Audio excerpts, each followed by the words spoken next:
So, back again with Scarlet Hollow. I did not think I would be playing more of this game on stream. This one is going to be a bit different than my last, 8 streams? 8? 8 streams of Scarlet Hollow. This one's gonna be different, because I am not doing a normal playthrough of this. So it's been about 4 weeks. 4 weeks, I think, a day under 4 weeks. Since I did my Tabitha playthrough, I was thinking that was gonna be my last playthrough of Scarlet Hollow on stream. I was thinking I was gonna continue through playing more playthroughs off stream, and that was gonna be my last one I did on stream. Obviously, not my last stream ever of Scarlet Hollow, because once Chapter 6 and 7 come out, I'm gonna be playing those on both my my first playthrough save and my Tabitha playthrough save. Turns out this game has more for me to do on stream. Because I have been playing Scarlet Hollow off stream a lot. I've gotten 80% of the achievements on Steam. And I have seen so many different paths and endings to the current 5 chapters. I've tried out all the different traits and stuff. I've seen so much different stuff. This game is so fucking good. Every playthrough has something really interesting and new that I hadn't seen in any other playthrough. And I've played a lot of this game. Turns out, there is more that I want to play on stream. This stream is going to be different, though. Because I'm not starting with the start button. I'm not even starting with the hardcore mode button. I'm starting with the load button. I am not doing a linear, straight-through playthrough of episodes 1 through 5. This is going to be a playthrough. Which page did I fucking have it on? 28. This is going to be a playthrough where I am doing multiple different paths. There's going to be a stream where I'm doing multiple different paths. So this isn't one playthrough. I have set up a few saves of stuff that I want to do. And if there is still time on the stream after I've gotten through all these saves, then I will figure something else out. There is a couple other stuff I want to try out. I've done most of the other character romances, so there isn't really any new, except there is one character I have not done the romance for. Avery. I have not done the romance yet. I have not gotten around to that yet. I've done Reese's, I've done Kanika's, obviously I've done Stella's. I've done Dr. Kelly's, which hers isn't even a proper romance path yet because you can't lock in that with her yet. You can have romantic dialogue with her a bit, you can flirt a bit with her, but you can't properly lock in the romance yet. I'm guessing that'll be in chapter 6 or 7. I've done Oscar's romance. I've done... Who the fuck else can you romance? I've done, pretty much every character relationship, I think. Other than Wayne. I haven't really done a full-on Wayne. I have gotten the kiss scene. Quote-unquote kiss. I have gotten that, but I haven't... I don't know if there's a proper... I imagine I could do a run where I, go in with the hot trait, maybe. Because I know if you go in with the hot trait, you can say, Wayne crushed a ditch... in episode 3, you can say, Wayne crushed a ditchling during the ghost possession thing. It was kind of hot. So I wonder if you can, do more direct romancing with him rather than just that kiss scene. I wonder if you can lock in a romance with him if you focus hard enough on the romance. But there's a few things I wanted to do. So, I'm gonna start with this one, because this save is a save I'm doing where I am not romancing Stella. I've gotten close with Stella. I am not romancing her. So what I'm gonna do, this is going to be particularly for a certain scene that I have already seen but I wanted to play through it on stream, and I have deliberately made sure that I have not played through this scene in a couple weeks, at least. Because I wanted it to have, I wanted to, like, you know, even if it's not going to be me seeing the scene for the first time on stream, it's going to be me seeing the scene for the first time in, like, a couple weeks on stream. There's a certain scene. There's a certain few scenes, which is why I'm starting back here instead of right before the scene. So the scene I'm going for is confronting Tabitha in episode 5 alone in her office. If you get close with Tabitha and you confront her alone in her office, I'm not going to spoil if like anyone who's watching who hasn't seen it, I'm not going to spoil this scene for you. There is a certain outcome you can have to the confrontation with Tabitha that I think is an incredibly well done scene. And I really regret not doing this scene during my Tabitha playthrough. Like, obviously, my whole thing with my Tabitha playthrough was I was romancing Stella while also still getting close with Tabitha, which locks you out of this scene because you have to confront Tabitha with Stella, or else she'll just confront her alone. You can actually technically do this with it. You can technically go through the Stella romance run without confronting Tabitha at all. Without you or Stella confronting her. You can take Stella to the farms, but first of all, that outcome is fucked. That outcome made me feel so awful for Stella. Because of certain things that happen. Also, I'm very much more on the Wayne hate train now. After seeing the path of taking Stella to the farm, there's a particular interaction she can have with Wayne that is... It makes me hate Wayne even more. I don't fucking trust the entity, which I have learned is what is inhabiting Wayne's body, the entity. I have a specific theory about what is inhabiting Wayne's body, and I don't think it's the boy in the wall. I'm doing a lot of talking before getting into the scene because there's so much fucking shit to talk about. Like, as I talk my way through, like, explaining what this stream is going to be, I keep thinking of, oh, holy shit, there's this certain other thing that I've found out from my other playthroughs I've done off stream that I want to talk about. I don't think Wayne is possessed by the boy on the wall. That feels like the obvious clue, because also if you talk with Wayne alone after exploring the Forbidden Wing, whether you're going through the Forbidden Wing alone or you are with Stella but you tell her you're gonna go talk to Wayne alone, he says that if you say, who was trapped in that room, he'll say, I was. Which leads you to the obvious conclusion of, okay, well, Wayne is the boy on the wall then. Well, Wayne is not the boy on the wall, but whatever is in Wayne's body is the boy on the wall. I don't think so. I thought that at first. But now I have seen, if you use Keen Eye... Fuck, I don't have a Keen Eye playthrough save. Damn it. If you use Keen Eye during episode 4, you can see when Wayne attacks Reese while you're in the room to grab the tranquilizers. When Wayne attacks Reese, you can see something yellow sticking out of his sleeve. Something like almost fungus-like. It looks very fungus-like. I think that is what's in Wayne's body. I don't think that actually is the boy in the wall, because there is also something interesting. I think the boy in the wall was also infected with this same bit of fungus that is the entity. Because you read another book. One of the books you can read, I think, in the nursery section of the Forbidden Wing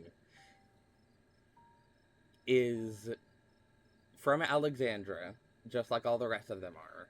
And she mentions that she says, like, something about, like, she wants to be in the wall as well. And she says, like, oh, maybe if I'm good, maybe I'll be able to be put in the wall. AKA in the locked room. I think that the fungus transmit, because then she eventually does. She mentions that she like does eventually go into the wall, and Alexandra disappeared. I think the fungus infected her. Whatever the entity is, the fungus-like thing, infected her. Went from the boy in the wall, whose name I completely forget. Honestly, I know his middle name was Charles or Charlie or something, but I don't remember his first name. I think it transmitted to her, and then Wayne and I don't know, because Wayne very much is implied to be killed by Perlan, right? Like, it's implied that Perlan killed Wayne. So something with that, then the entity infects Wayne.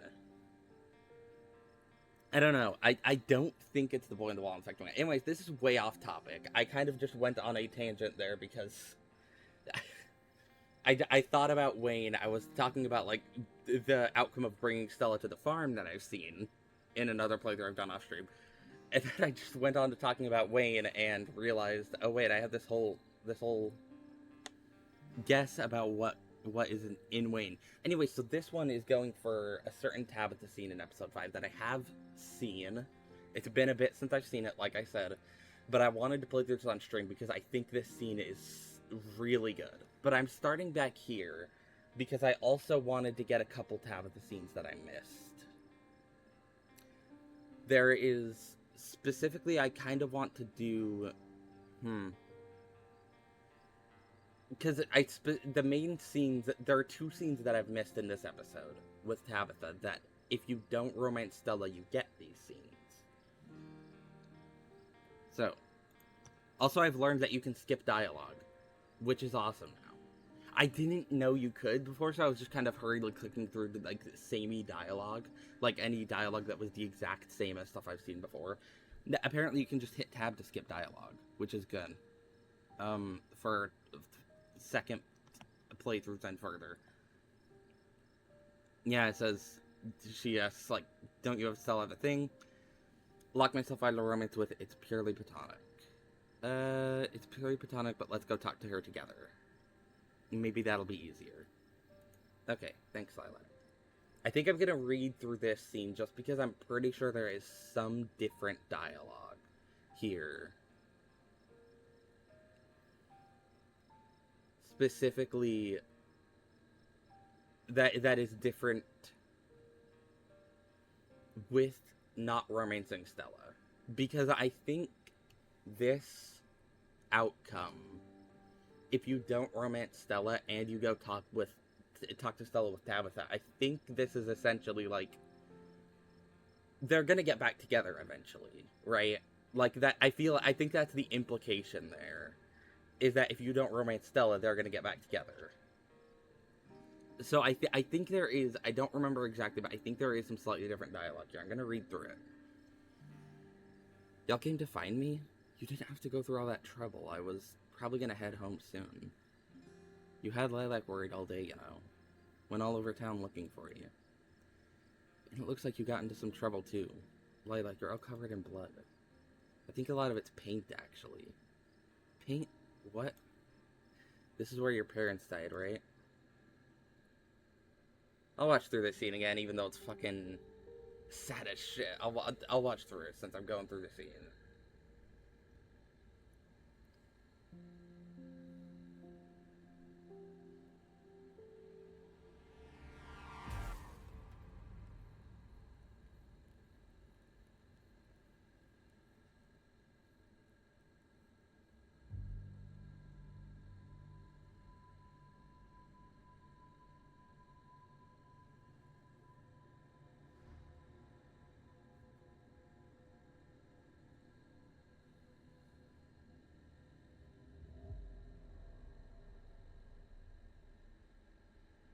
Yep.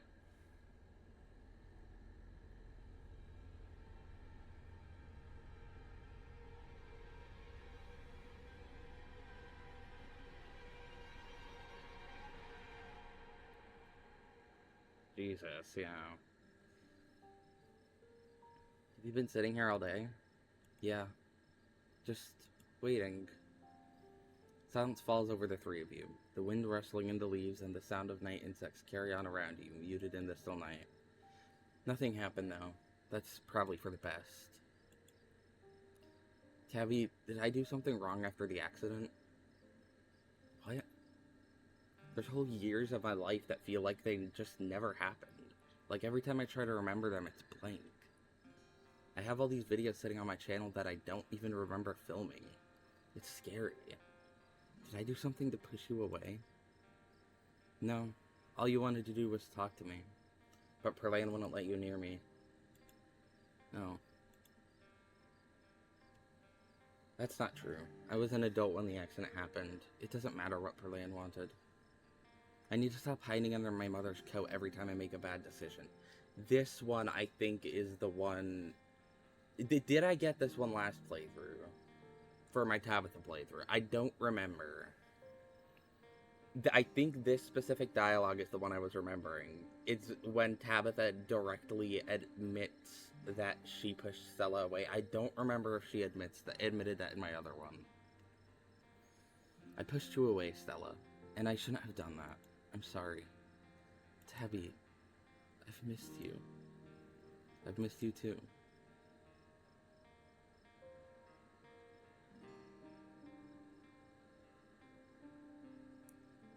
I'm gonna answer still fuck Perlan though, because I think Stella brings up the To the Dead Moms Club if you don't.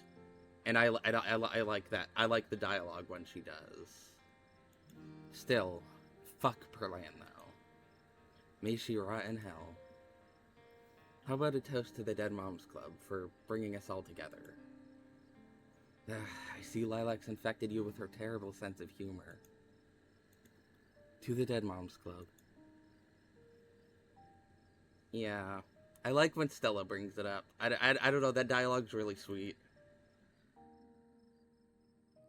To the Dead Moms Club. The three of you stare out into the quiet night.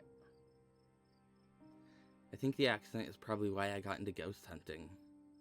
I think I just wanted to see them again. I wanted to know whether I even could.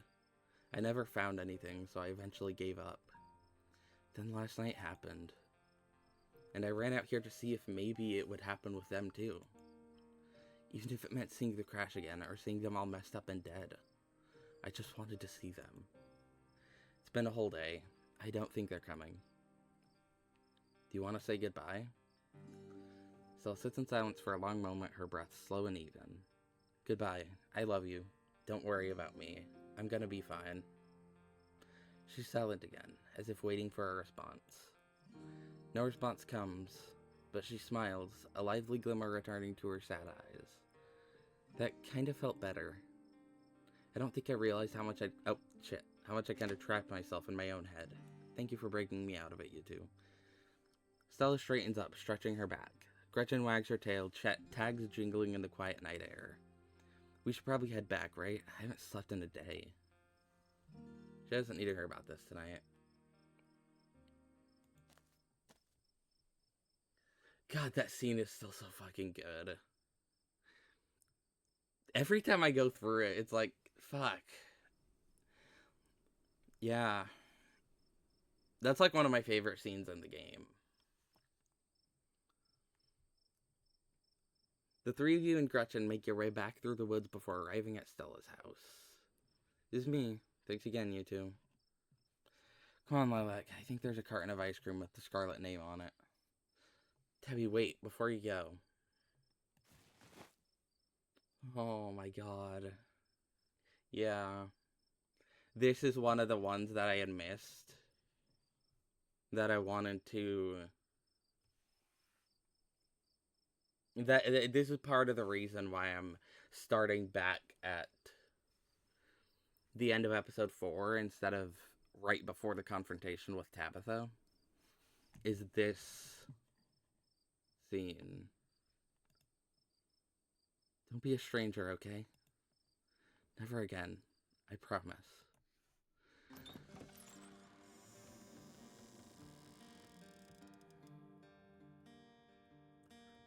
When I first fucking saw that scene... God, yeah. This is why I wish I had done a part of the... I wish I had gotten my fresh reactions to that. to this stuff. Done a platonic relationship with Stella, getting close with Tabitha run on stream, like along with my my main Tabitha playthrough. It's still, I'm still very glad I'm doing this on stream in the first place, but I wish I had done that for the first time, because my reaction to that scene for the first time was, yeah. She puts one on the table and wordlessly thrusts the other into your hands. This is also a really nice scene, just relaxing with Tabitha eating ice cream. I'm sure there's a lot you want to talk about, but we're both here, we're both safe, and we've both had a long week. Let's just exist together. The two of you stand in the kitchen, quietly eating banana-flavored ice cream while Fro purrs gently in her sleep nearby, an oasis of calm. But as Tabitha's spoon scrapes the bottom of her empty pint, the moment ends. Alright, I'm off to bed. You should try and get some sleep too. Here's hoping tomorrow is uneventful, right? Thanks for this. Your cousin leaves for her room. Your body breaking down from the stress of the day's events, there's nothing left for you to do but head to bed. So good art for sleeping on the counter there. I do hope you get to eventually pet Fro. If you show her enough respect throughout the game, I hope she eventually lets you pet her. I don't imagine I'll be able to in the first playthrough, though, because I pissed her off a couple times. Like in episode 1, when I was going to make a PB&J, I talked to her and picked too many dialogue options and she bit me. So I don't think I'll be able to pet her in my first playthrough, but I do hope you can if you don't piss her off enough. If you respect her enough. Exhausted beyond relief, you stumble into your room and collapse on the bed.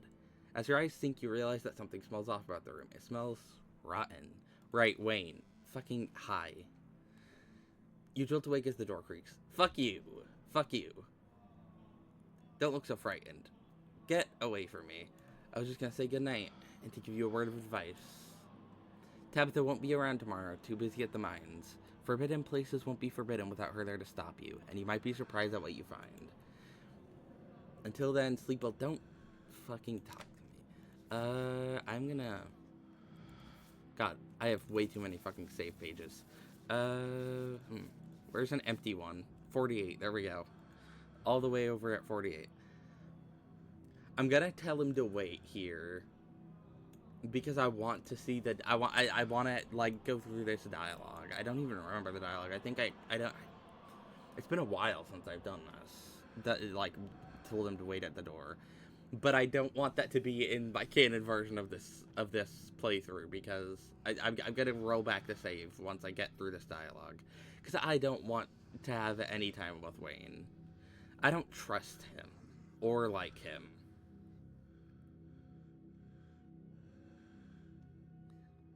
Did you know Reese was like that? Yeah, this will be the canon version of this playthrough, I guess, actually. Never mind. Yeah, I won't roll back the save. I knew he was different. How exactly, I wasn't sure, but now I know. I thought you wanted me to stay at the estate. Aren't you going to lecture me? Why are you following me around? Why not Stellar, Kanika, or Sybil? Why Tabitha? They wanted me to stay at the estate. Aren't you going to lecture me? You're free to make your own decisions, and those decisions have been made.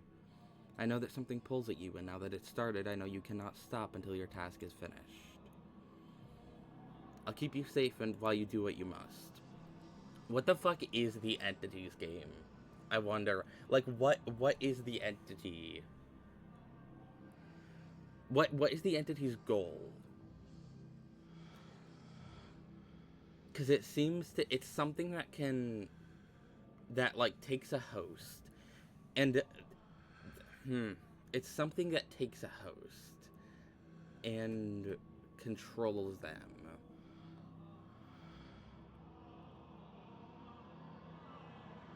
I'm trying to think of what the entity's goal might be.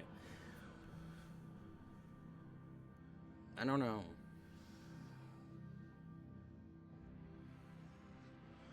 Are you following me around? Because you're special. But why? Why am I so special? You simply are. Do you not feel the ties that bind us? They are unbreakable.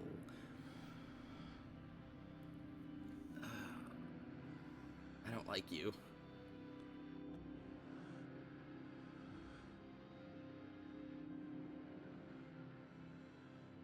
Thought you might have done something bad to Stella. I didn't have to. She didn't have it in her to stand by your side. Fuck you. Fuck off. Fuck off. I trust her so much more than I trust you, you creepy fungus piece of shit. Remember that. She won't be there if you need her. Good night, Lilac. Fuck off.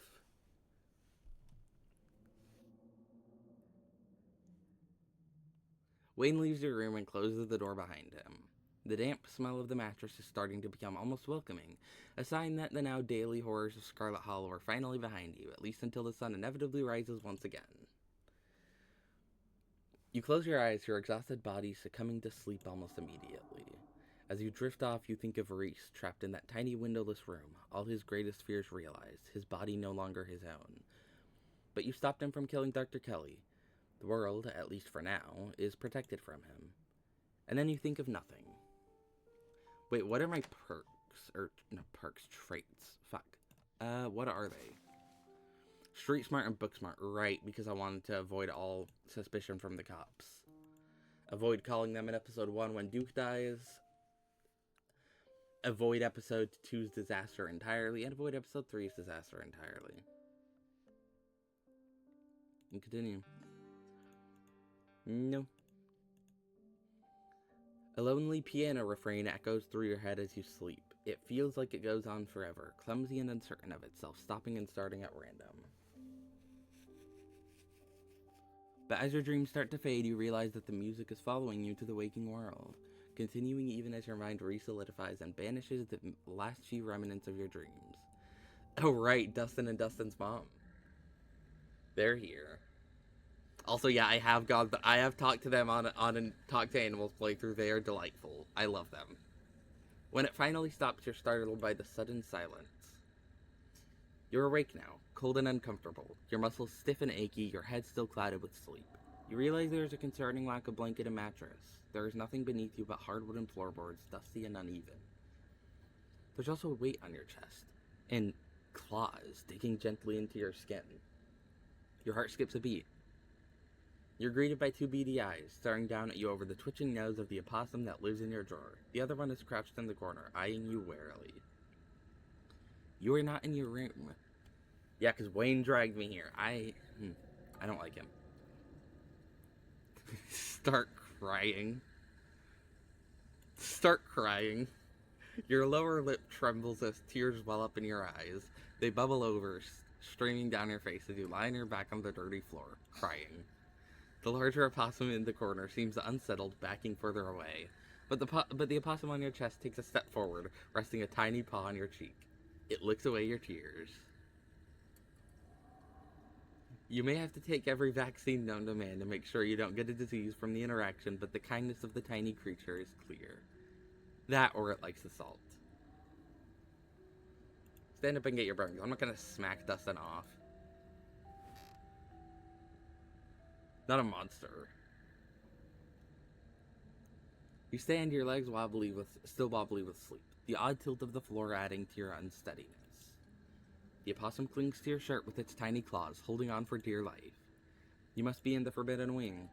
You know it was him, Wayne. He wanted you to check out the Forbidden Wing, so he made sure you wouldn't have the chance to get sidetracked. The small opossum finally moves. It carefully makes its way down the length of your clothes as if afraid you might notice if it moves too quickly. It hastens when it finds solid ground, scurrying to the larger opossum in the corner. The two stare up at you, not quite afraid, but clearly more wary now that you've risen to your full human height. Maybe they were watching over you as you slept, or maybe they were hoping you might be lunch. Either way, you're both going your separate ways now. There are two doors out of the barren room. One is a normal doorway leading into what you assume to be a hallway. The other is a door that must have once been hidden, though the ruined state of the wallpaper has robbed it of its secrecy. Investigate the once hidden door. There's not going to be a way out. I'm going to kind of skim my way through. I'm going to skim my way through most of this dialogue in the Forbidden Wing, because it's basically the same as when you go in the Forbidden Wing with Stella, except you don't have Stella's dialogue. Like, it's obviously not the exact same phrasing, but it's like, you know.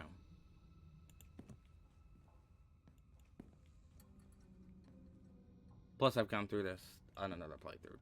Examine the old bookshelf. Oh, right, yeah, you get the papers. You get the papers that hint towards the occultish stuff. Feel around for anything you might have missed.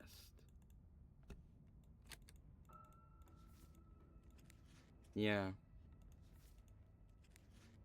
Prosperity, dominion, vitality, bounty, spirit, throne.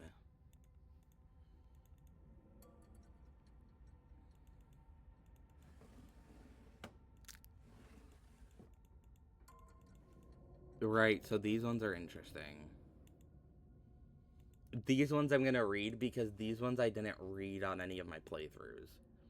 To Miss Maeve, who I know from another one of these notes is Verena, so Sybil. To Miss Maeve, I know it has been several years since my last visit, but I do hope you remember the young lad who used to find himself at your doorstep more than you probably would have liked.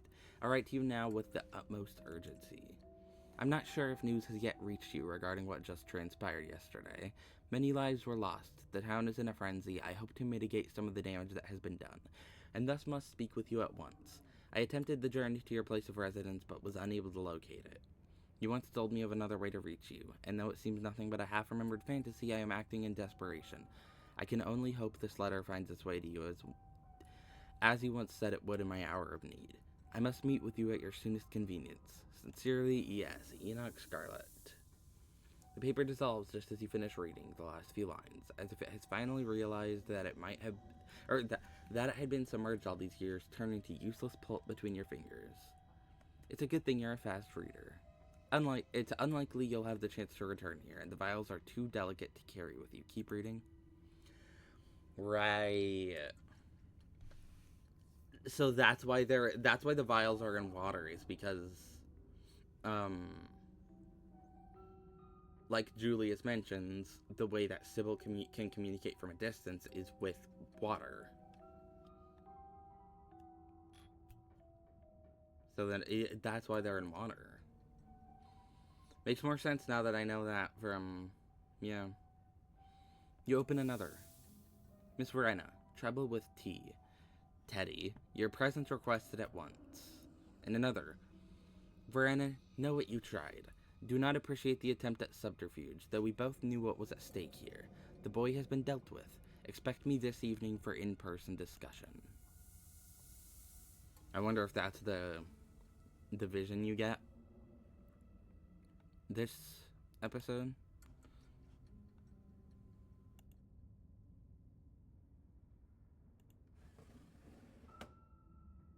Step away from the desk. Seen enough, return to the hallway. This is all pretty much the same because it's, yeah. I just wanted to read those out just because I remembered I hadn't done that in a playthrough, and it'd be nice to, yeah. But this is pretty much all the same stuff. Oh wait, hold on. Right, hold on.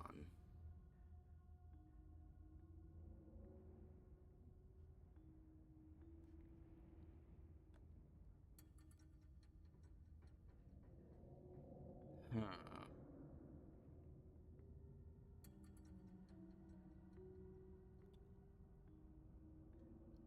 Hmm.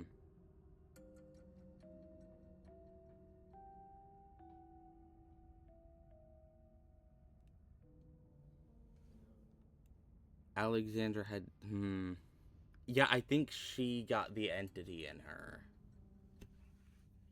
Only one person can be in the wall at a time. Maybe the entity can only infect one person at a time. Was infecting the boy in the wall currently.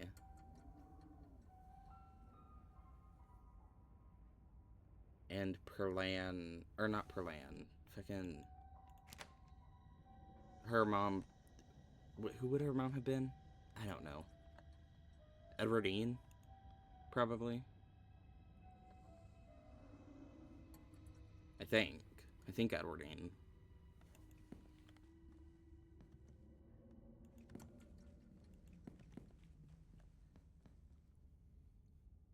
Edwardine.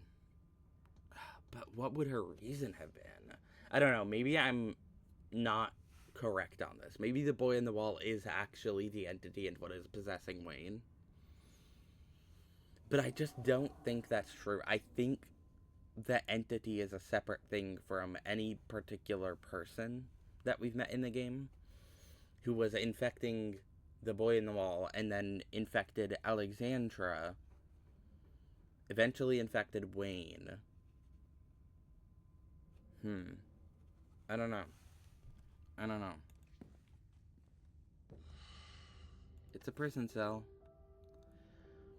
Right. Follow the music, sure. Actually, hold on. I'm gonna save over that one here.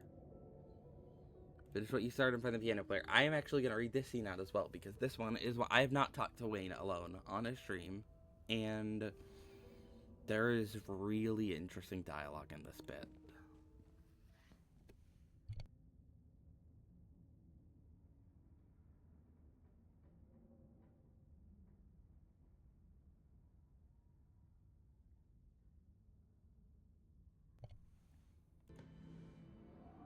So now you've seen it, Lilac.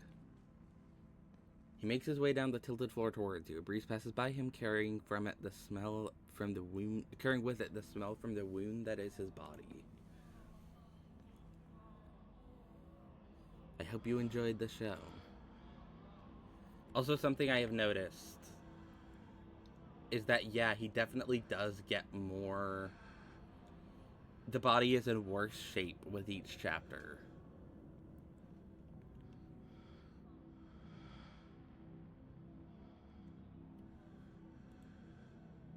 And I trust you understand the implications of everything you've seen. If you aren't careful and you put your faith in the wrong people, things could go very, very wrong for you. Tuck, I guess. What's with the dramatics? Isn't this all a little theatrical? There were things you needed to see, and I doubt you would have been interested in a private guided tour. Not when I'm the one who would have been giving it. And once I'd helped you find what you needed to find, I wanted you to choose to come with me. To come to me. To know you were truly open to a conversation. You're still not telling me everything, are you? Do you want to be somebody else's puppet, Lilac? I can guide you to where you need to be, but it's up to you to open your eyes. The witch holds some of the final pieces. Find her, pry them from her hands, and then everything should start falling into place. Your thoughts wander, searching for someone who might fit that description. You draw a blank. Unless you're already starting to forget about her. Memory is a disloyal thing, isn't it? Physical, easily manipulated. But something being missing from your head doesn't mean it's gone from the world. I don't know who you're talking about. Kanika. You'll remember when you need to. What was with the doll in that room? She liked it, so I liked it too. It was nice to see it again after so many years. Presumably she is Alexandra. Did you need to carry me off in my sleep? A moment of weakness. I was impatient. How did I not wake up? You've been a heavy sleeper lately. This town has been demanding so much of you. And I was gentle. Weirdly sweet dialogue, but I still don't trust him. He's awful towards Stella. I don't fucking trust a moment of that. Let's save again.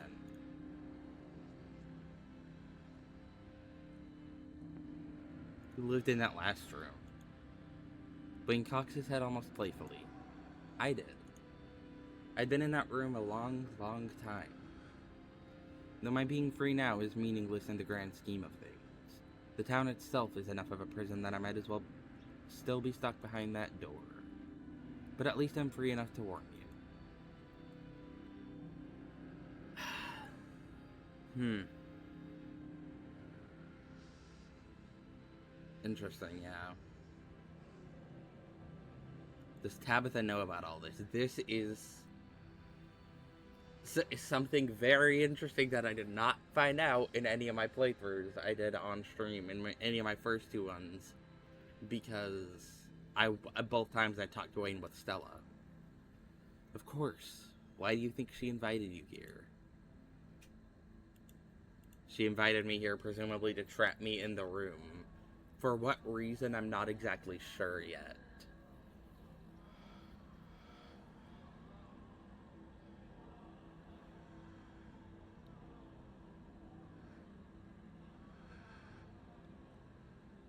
She didn't know me then. It's different now. We've bonded. Do you think a flimsy bond formed over the course of a week will be enough to stop the generations of expectations and duty that have fallen on Tabitha's shoulders? Do you want to bet your freedom on that bond? Tabitha will always be a Scarlet. No, she won't. No, she won't.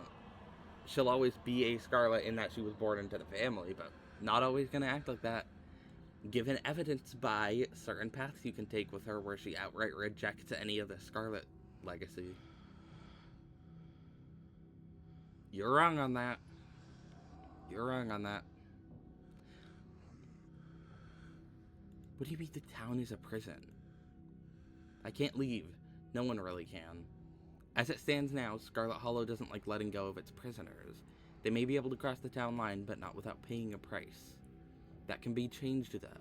It wasn't always this way, and it was never meant to be. We can put an end to it. How do I know you're the right person to trust? If you're still asking questions like that, I know there's nothing I can say that will convince you. But I will keep looking out for you, whether you trust me or not.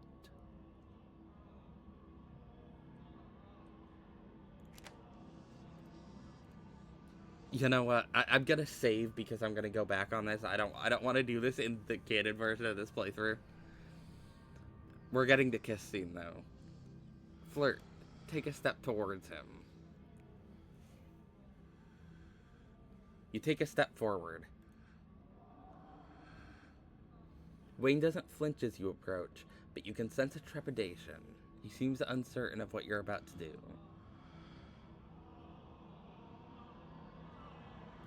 What are you? I'm yours, if you'll have me. Also, I've seen the unfathomable. I say unfathomable, not in the way that I can't see it. I can't see why. I know why. I've seen the insane amount of thirst for rain in the Scarlet Hollow, like, fandom. I've seen the insane amount of Wayne thirst, and I see why. I can definitely see why.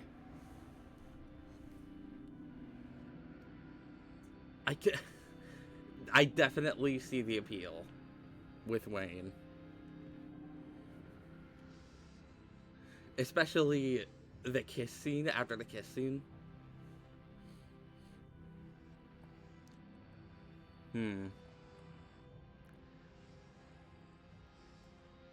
Place your hand on his chest. You slowly reach forward. You lay your hand on his chest. He doesn't flinch away. The cloth of his shirt is stiff with dried blood and God knows what else. This is very funny too. Is that the game, every time Wayne comes around, the game is like, this guy's disgusting, this guy's disgusting. Like, he smells awful, he smells rotten. His shirt is stiff with dried blood and whatever the fuck. The game is like actively, and people 100% are like, yeah, he is. And I still am going to very much be into Wayne. And I can see why. And you can already feel a slight residue seeping onto your skin from this. His chest rises and falls, warm under your palm, his breath's even and controlled. You really aren't afraid of me, are you? Wayne takes a step forward, closing what little gap remained between you. The unsteady floor causes you to stumble back against the wall, Wayne looming over you, his outstretched arm blocking you from escape. There is only him and you, locked in a near embrace. I can show you. Give you a taste of what we could be, of what I can offer you. He's breathing more heavily now. It's slight but noticeable. He's excited, but not trying to show it. If you're ready.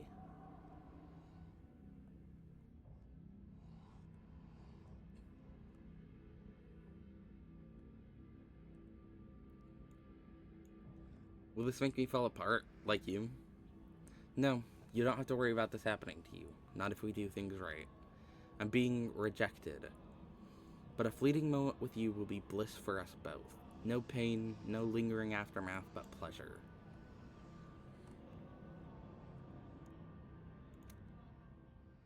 I've wanted this since the first moment I've met you. Wayne stares down at you, bright eyes shining through the veil that flutters slightly with each breath. His other arm reaches up towards your throat. He rests his palm on the nape of your neck. It's warmer than you'd expected, calloused and cracked, his fingers strung as they tighten around you.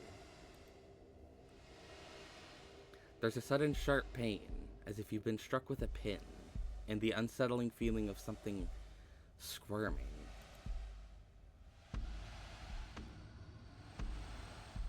You can't help but try to jerk away from him, as the squirming slithers its way up your throat. His fingers grip tighter, holding you firmly in place. Then it stops, and a pleasant numbness starts to spread out from the base of your skull, flowing down your spine, enveloping you in a wave of bone-deep serenity.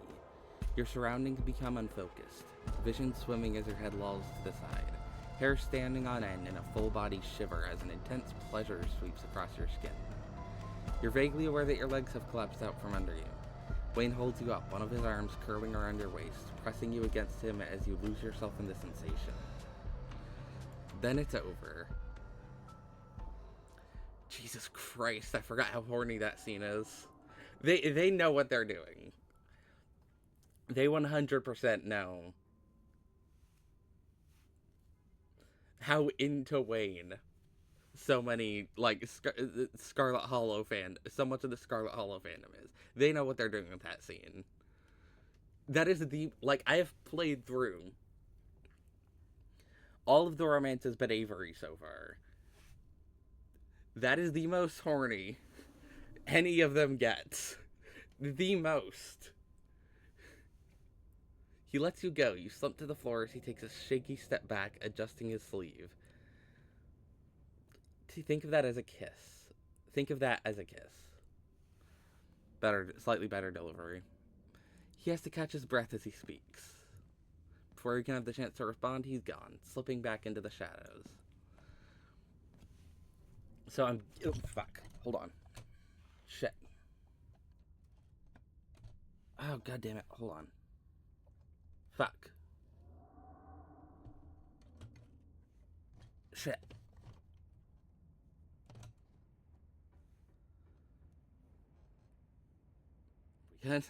My monitor nearly fell over just now. Hold on. I'm making sure it's secure now. There we go.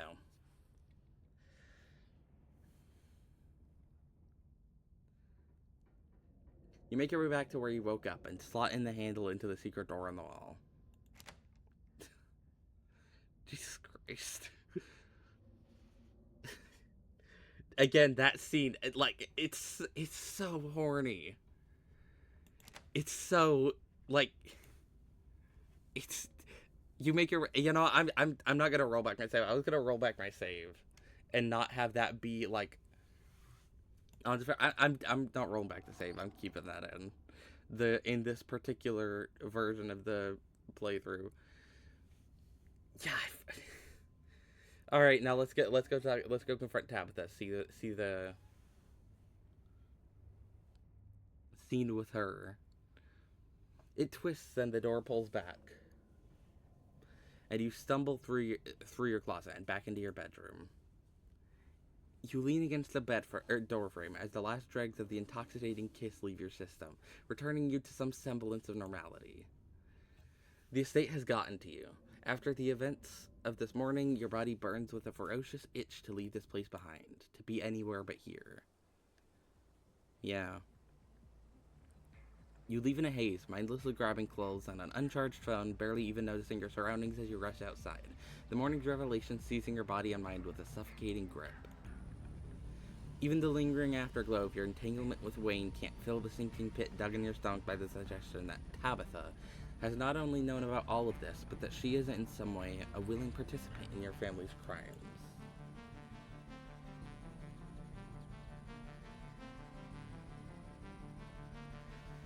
Hello, Amy Loves Sharks. Welcome into stream.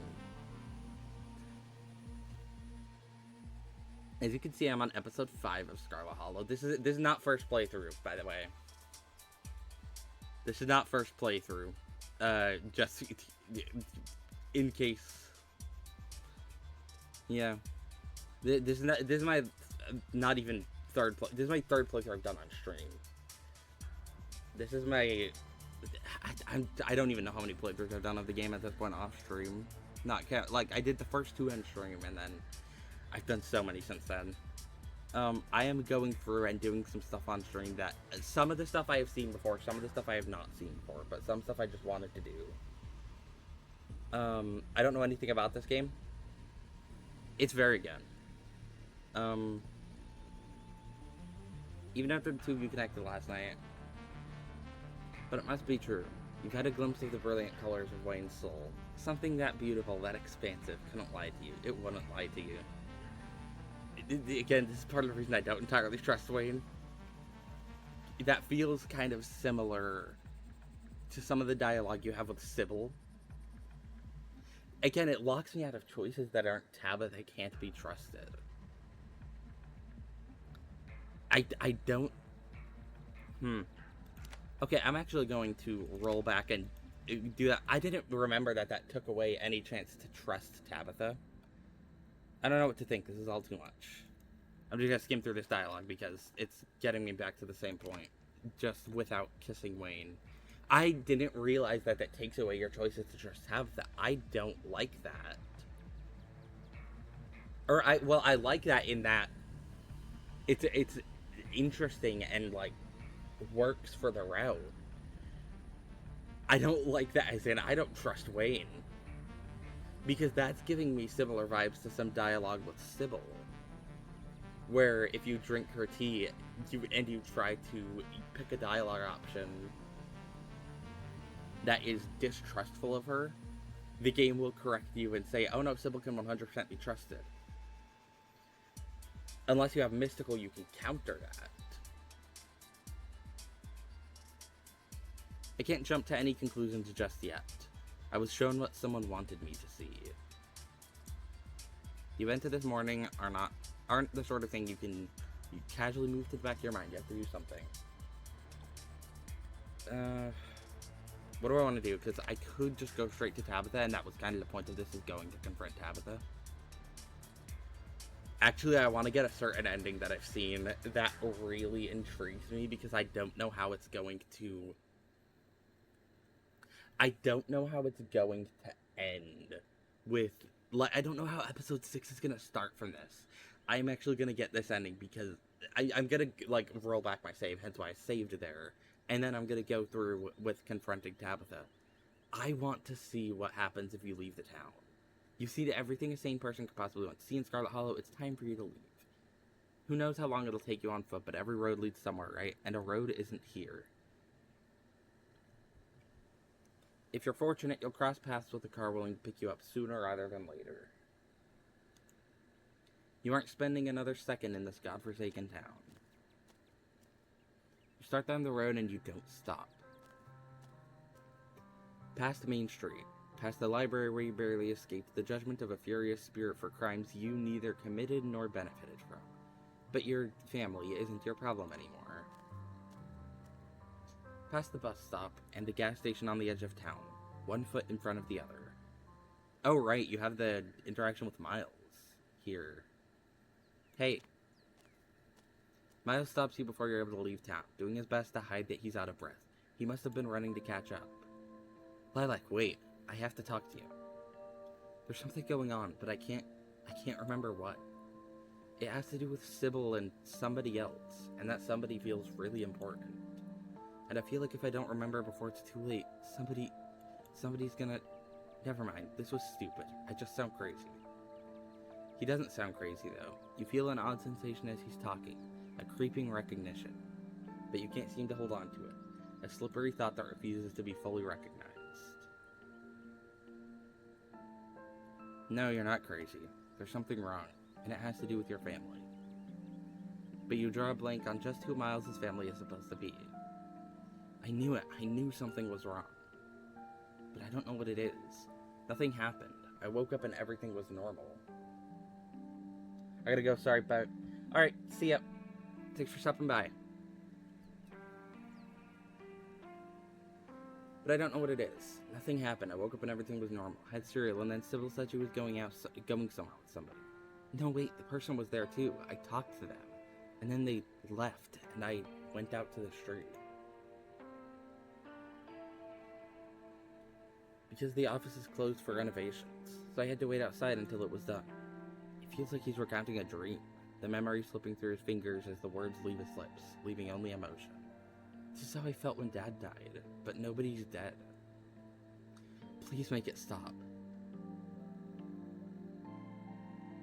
Have you talked to anyone else about it? No. Everybody else lives here, and I don't need people looking at me funny the rest of my life. But I should have just kept my mouth shut. It's not like you know anything anyway. Why did you come to me with this? I don't know. I guess I thought you knew something. You might know something. Whatever.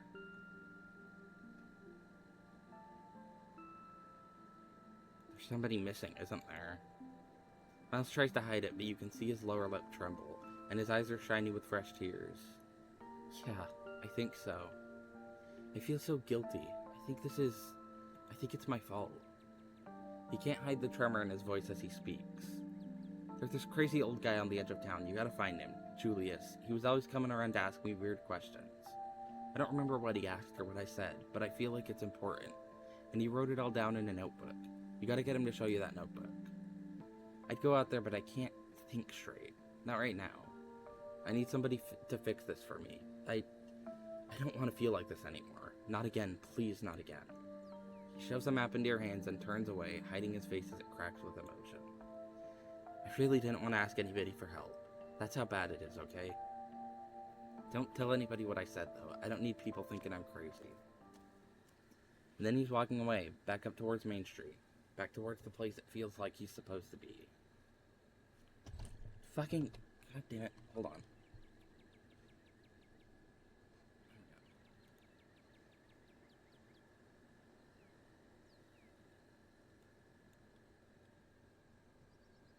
Monitor almost fell again. I don't know why. This never fucking happens. I don't know why it's happened twice this stream. I don't know if it's like in a less stable position than usual or something. You could change, of course, if that's what you want. Or you could continue on your way and see where the road might take you. Continue down the road and flee Scarlet Hollow. That's what I chose this option for. Just like before, one foot in front of the other. Just like you and the road and the... Just you and the road and the trees and the open air where nobody can shove you into a profane little box. This fucking ending is so interesting. You spent days waiting for somebody else. There's someone else to help you out. Get out of this situation. You'll find another town soon enough, and eventually you'll be on a bus. And then you'll be back home, away from whatever the hell Scarlet Hollow had in store for you. And if Tabitha ever tries to call you again, you'll let it go to voicemail. There's a sound in the brush by the road. Not these things again. Many of them, many ditchlings, stopping me from leaving. You can hear more in the woods off to either side. Their awful whispers start to fill the air.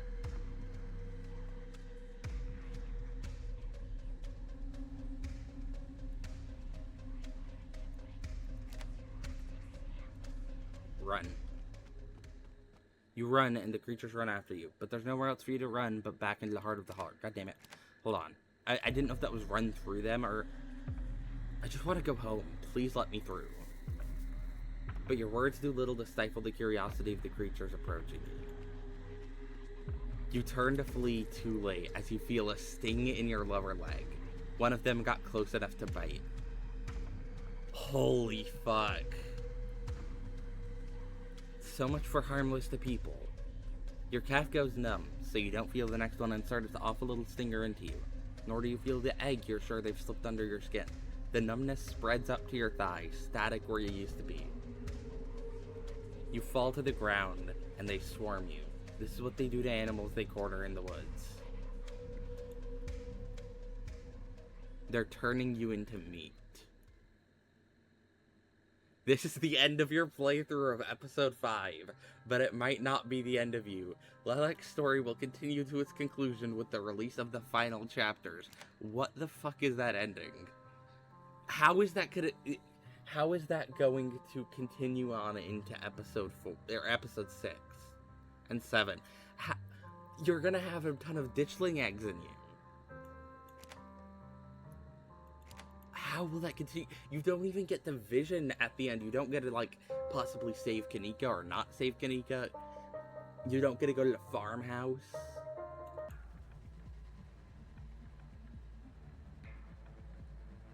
Crazy ending. That wasn't even the point of doing this playthrough, but I just remembered that ending and I wanted to, like, go through that. It's so... What happens there? Do you just die eventually? If you don't get them out? Can you get the eggs out, I wonder?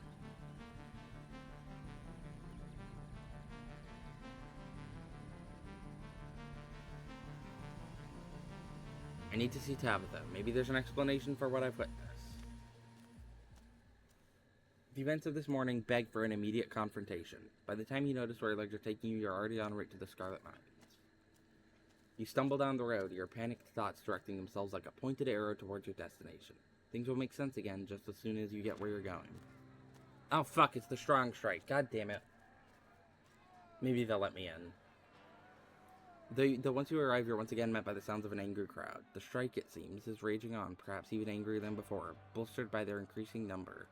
Well, we're starting to get chummy with how much we see your face around here. Come to see how the strike is going on this beautiful Friday morning? I think you'll find that it's doing just fine despite the boss's efforts.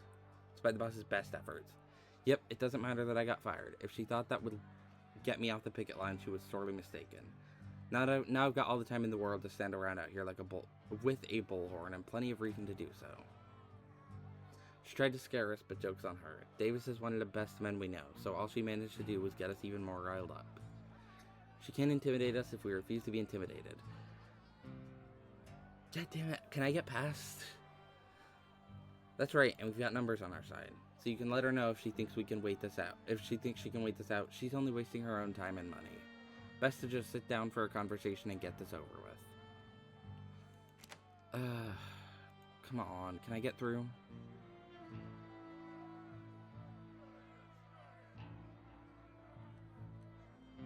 I know you can incite a riot if you tell them about what you found. You should let me go and have a chat with her. I think we'll have a lot to talk about. Well, I like the sound of that. Give her hell, please, if you don't mind. Alright, folks, we're letting this one through. Make way. Thank God. Okay, because I remember in another playthrough they wouldn't let me through. The only way that I could get past them was if I incited a riot by telling them about the dungeon in the estate. I remember that I couldn't get through otherwise. I guess this playthrough I had a better relationship or something with the strikers. Good, okay. The picketing manners step aside, clearing a path for you to enter. You start up the hill, unimpeded on your way to your cousin's office. Alright, here you are, outside of your cousin's office. The only thing left to do is go inside. Knock first. You walk up to Tabitha's trailer and knock on the door. You wait for a moment. What is it now? Come in. You enter your cousin's office to find her seated at her desk, shotgun in hand, eyeing its mechanisms with focused intent. You're more than familiar with this firearm. It was only last night that you saw your cousin use it to deadly effect. You have no idea how much she knows about what you found in the Forbidden Wing, but you're ready to give her the benefit of the doubt. I can't imagine the crowd you had to wade through to get here. They're really starting to get on my nerves. But they don't have a leg to stand on, and they know that I can wait them out. Yeah, there was a period there. I have nothing to lose but the mine, right? Who cares? Let them try to run the damn place. See how easy it is. Ah, what am I saying? I'm not that desperate. They're the desperate ones. I'm fine. So what made you decide to come bother me today? You don't have to tell her everything. Maybe it's best to keep the details of what you know and what you've seen private. Save.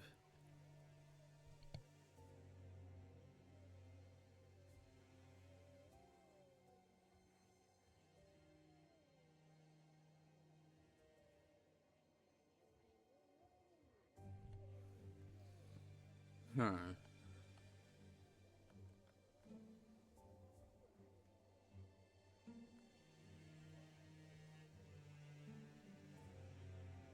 Start crying? Um...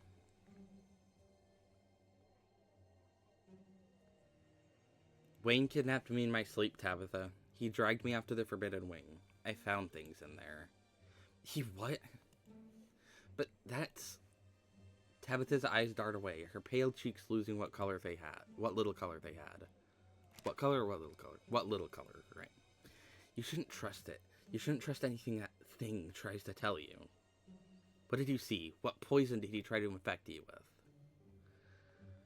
Alright, I'm gonna save again here. I found these letters from your dad stashed away in a drawer. My dad? But why would he...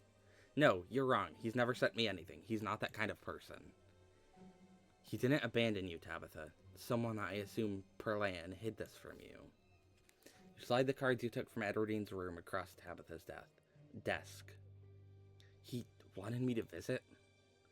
There's a glimmer in Tabitha's eyes, just for a second, but she blinks it away, anger flooding back in. This doesn't mean anything. Perlan knew him better than I ever did, and she never had a good word to say about him, not one. It's easy to send letters once a year. It's easy to write little notes and stupid kitschy cards to someone you don't know, pretending it's someone you care about. But he didn't come back, did he? Perlan was protecting me. She knew what he was really like.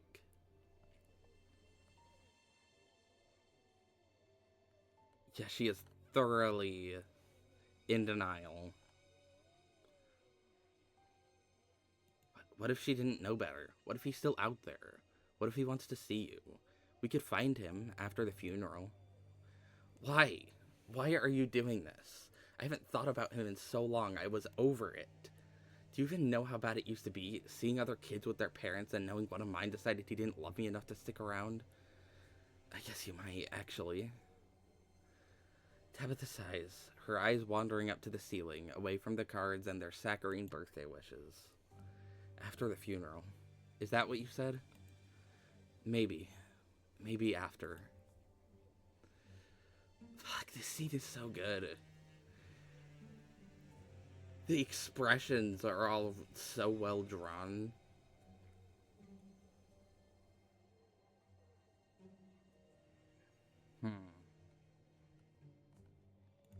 Save over. There was this cell, Tabitha, in the Forbidden Wing.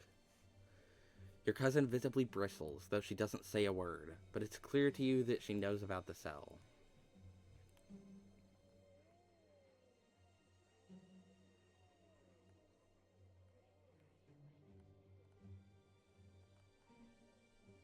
You'd know it. It was the same cell we saw a vision of on Wednesday, the one with Avery. Avery... Wait, hold on, you're taking what we saw in some dead guy's dream as evidence? None of that was real. I thought that was obvious. Even if there was any truth to it, you can't know that what the truth might have been. Not with all the, imagery or whatever. There were unicorns. Besides, anything you found in the Forbidden Wing is ancient history, and I thought we both agreed that the past should stay dead. She's falling back on her usual defensiveness, trying not to outright lie, but her nerves are starting to show. I want to talk about Enoch. Enoch, huh? It's not always worth digging up the uglier parts of the past, Lilac. Usually they're buried for a reason. He died the same day as Alexandra. Yeah, I guess he did. Woods accident or something, if I remember correctly. Those happen out here in the hills, even to Scarlets. Are you trying to collect family facts? What, do you want to know when Edwardine died too? Because I honestly don't remember.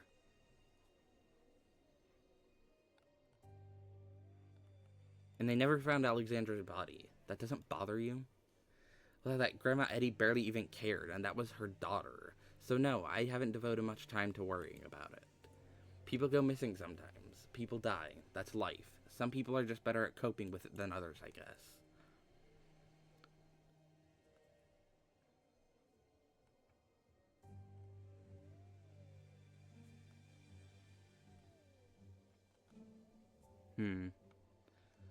The vials in his desk. So you opened a bunch of old vials, which had been preserving old letters of his for whatever reason, and you didn't really understand. And you didn't really understand what they were saying because it was half of a conversation from about 100 years ago. Then they fell apart, and you came here to tell me about it. Okay. She wasn't listening to you. She wasn't listening, so she wouldn't have to lie. Street Smart gives you...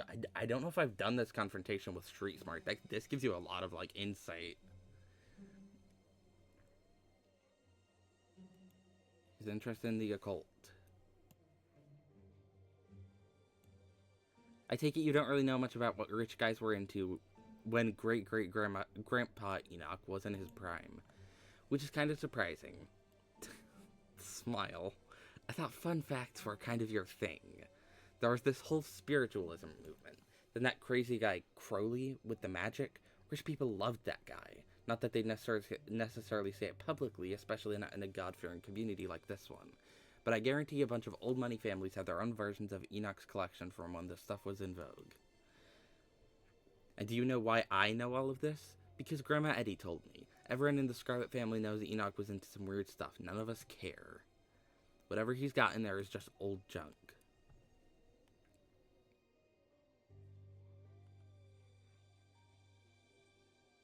How can you be so sure?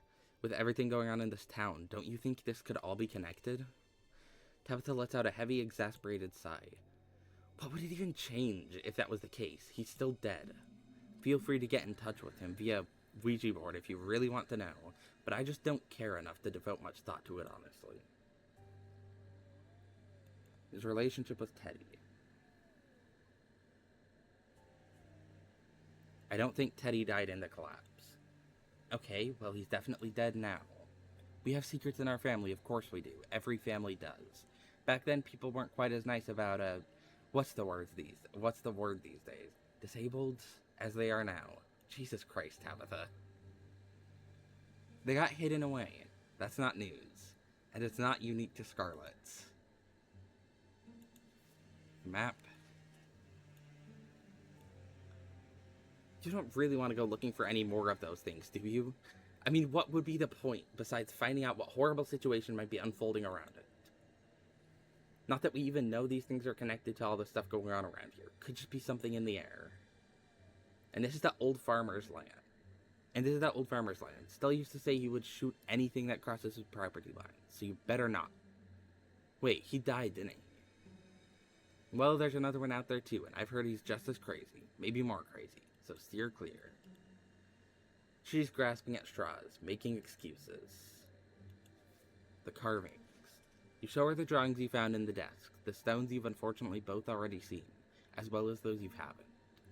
Hand-drawn plans, the notes on their creation having obviously been made by her relative. So there are possibly more. Is that what you're trying to say? This is only a problem if we make it a problem, so how about we don't? I'd rather we forgot we ever saw any of the damn things. Remember how they give you seizures? I doubt you want any more of those. So whatever you do, please don't go looking around to see if you can find any of these other ones, okay? They might give you brain damage for all you know. There is panic in her voice. Notably, she is ignoring the fact that the drawing themselves suggest Enoch may have had some hand in their creation, or at least their discovery. On to a different subject. You know I have a mind to manage, right? How much more of my time do you plan to waste playing Nancy Drew?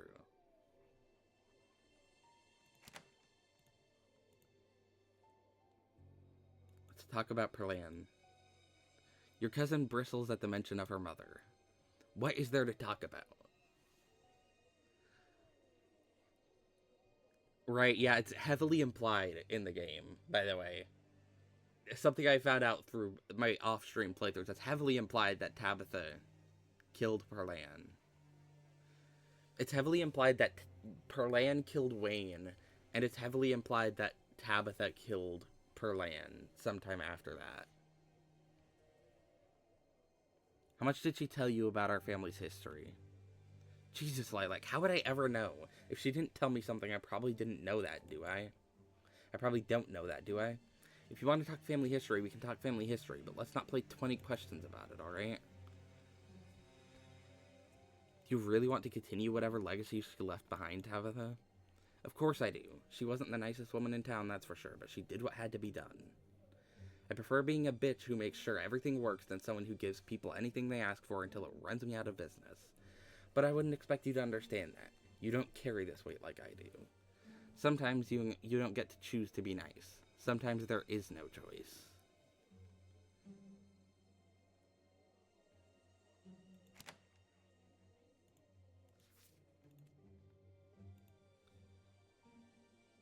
I'm not so sure I buy the sleep apnea story. What? I mean, it could have been something else, I guess. She wasn't been in the best health.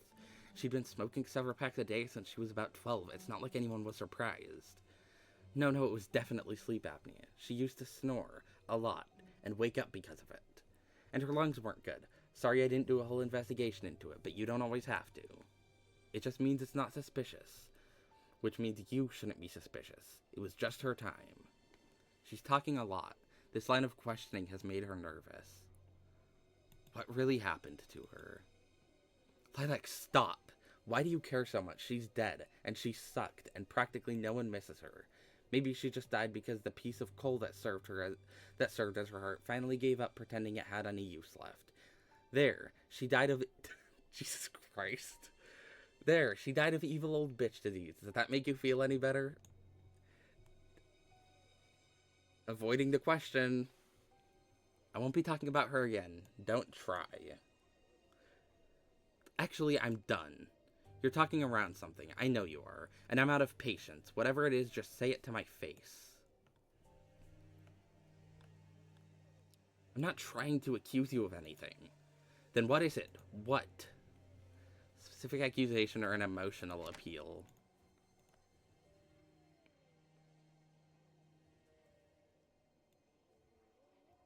Specific accusation. I think you killed your mom. It's really hard to tell the difference between sleep apnea and suffocation.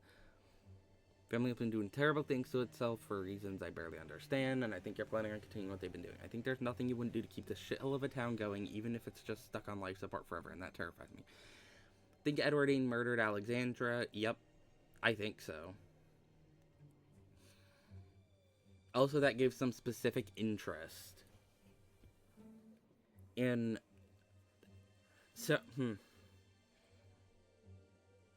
Something I want to specifically mention before going any further into this. Charlie was, as far as we know, stillborn. Now, that was likely false, as the game implies. I don't think it was. If we notice, everyone Wayne possesses, or everything the entity possesses that we know of so far, has been dead. So, Charlie... Or no, not Charlie. Charlie was the Shaw guy.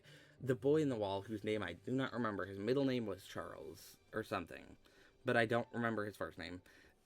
He was supposedly stillborn, and I think that's true. I think the entity, whatever it is, the fungus, god, creature, thing, whatever the entity is, possessed him, and that's how he... That was what was in his body when he was in the cell. Alexandra, I think, was killed by Edwardine, and then her body was taken over by the entity. Wayne, we pretty much know, was killed by Perlan. And now he's being possessed by the entity. So it's something about... The entity clearly has a proximity to Scarlet's. Doesn't exclusively possess Scarlet's, like with Wayne, but there's a proximity there where Wayne was killed by Perlan. It's interesting. I wonder what the entity is and what the entity wants. That there have been a lot of fake death certificates, and that would be why there wasn't a body to find for Alexandra, because she was locked away in the cell. Or at least taken over by the entity. I don't know if she was locked away in the cell, but she was definitely, like, would have been taken over by the entity. Right? I think you're just like your mom, and she was just like Edwardine and Enoch. I think that a lot of Scarlets have been disappeared over the years, and that I might be next. The whole thing is confusing. I think there's something that's been confined within the walls of the estate, something our family has been feeding over the years. Potentially the entity, I would guess. Wait, okay, yeah. I don't know. I have a half-formed theory about what the entity might be and what the whole situation with that might be. I'm not entirely sure. I think that Enoch Scarlet isn't actually dead, and he's pulling the strings behind everything. I think our family made a deal with an evil witch to keep the mines running forever. I think you brought me here to kill me. I think you're working with Wayne. I believe Wayne when he told me not to trust you. You want to lock me away in that disgusting room as part of some dark, fucked up ritual. I think some sort of alien thing has taken root in this town, and I think you know about it. Huh. What's the accusation I make? Return. What about the emotional appeals? This town's falling apart. I don't know what you think you're doing, but you can't save it. This place is cursed, Tabitha. I just know that I'm scared. You've lied to me so many times I've lost count. All I know is that you're a liar, Tabitha. We're family, Tabitha. Doesn't that mean something? I don't know. I was hoping you'd have answers for me.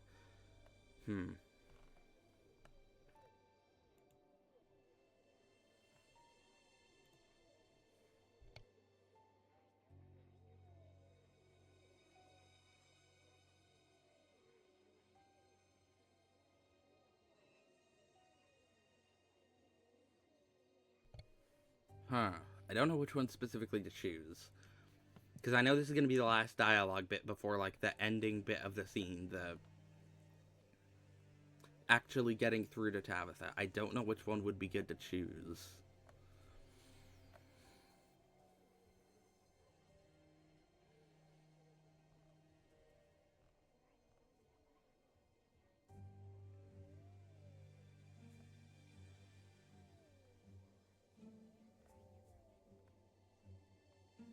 I think our family has been doing terrible things to itself for reasons I barely understand, and I think you're planning on continuing what they've been doing.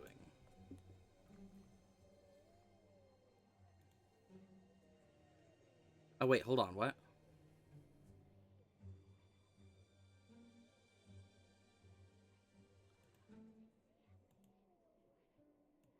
Am I not getting the... Wait, really? Really? Did I handle that badly? Huh, let me go back.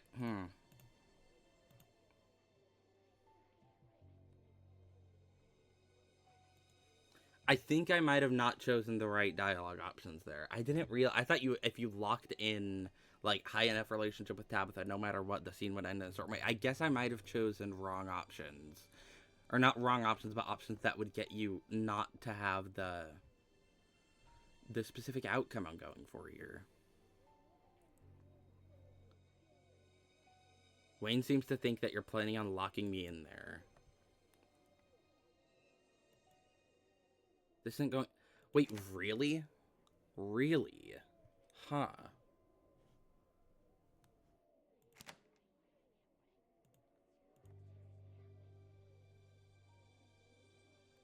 Talk to Wayne after seeing everything.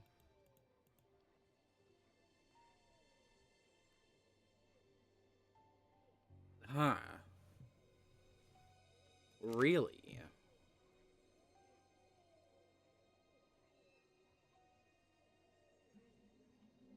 Oh, what the fuck? Hold on. I'm trying to think about what I could have done differently.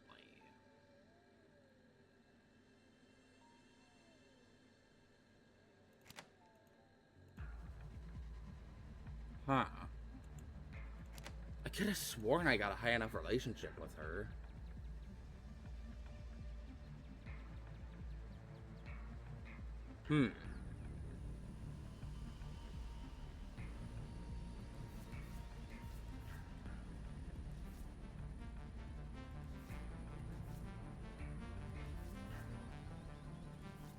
I don't know what I did wrong there. Let me think. I'm trying to scroll through these pages and kind of just see.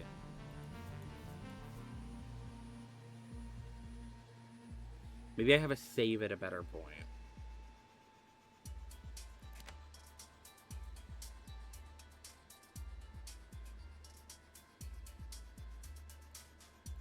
Oh shit, hold on.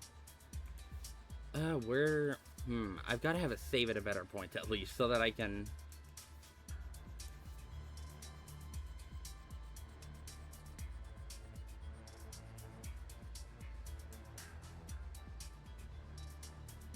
Maybe here, actually. Hey, what's wrong? What happened? Did somebody mess with you? This might be actually one where I had a better relationship with her.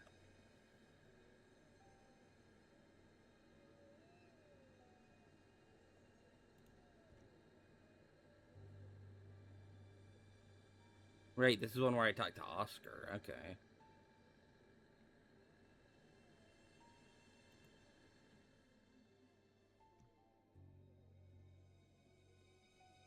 Wait. Oh my god, I'm trying to figure out to see if I have it, because I don't really want to... I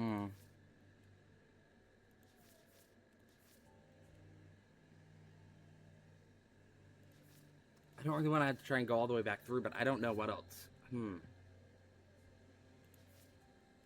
I've got to have a better save at a point where I could...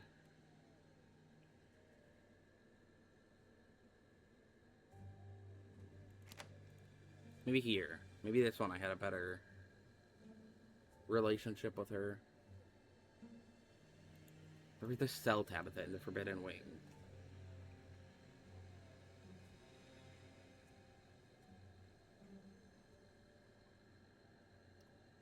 Let's see if this one was right.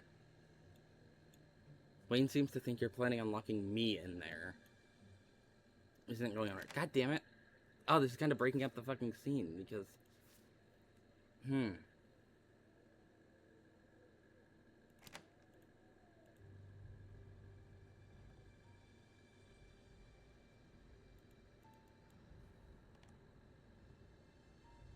That thing dragged you into its web, huh? What do you think you saw? Isn't it funny? So this one wouldn't be a close enough relationship with her then, because I think if she doesn't have the emotional reaction there, you don't have a close enough relationship with her. Oh, this has got to be it then. Maybe. This has got to be one.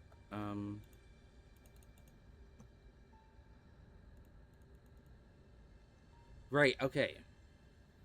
Alright.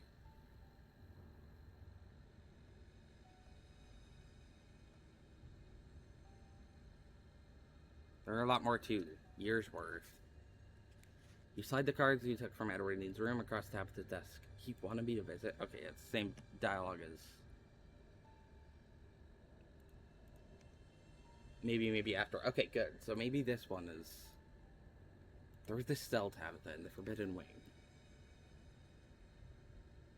Wayne seems to think you're planning on locking me in there. There we go. Tabitha waves her hand, motioning desperately for everything to stop.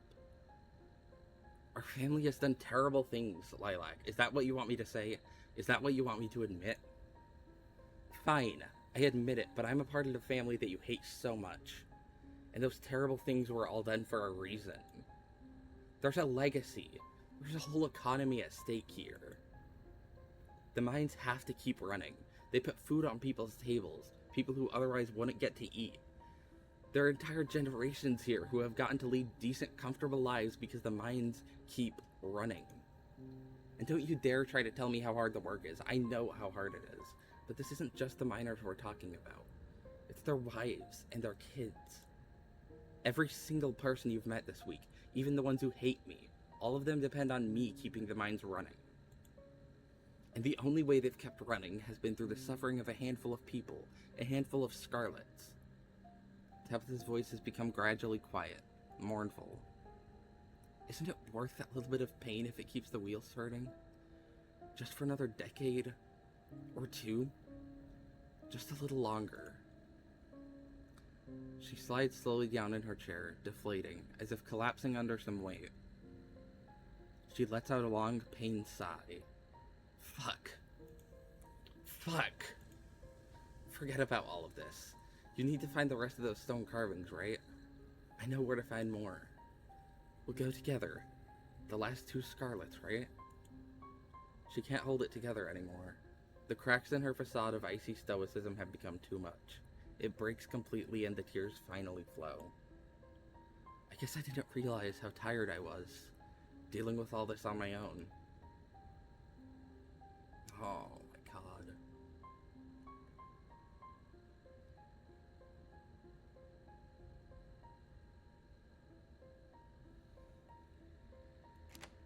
I'm gonna save.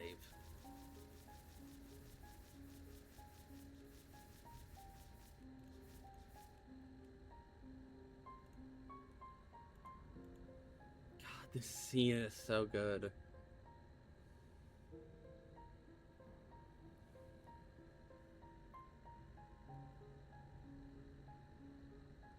It's okay, you're not alone anymore.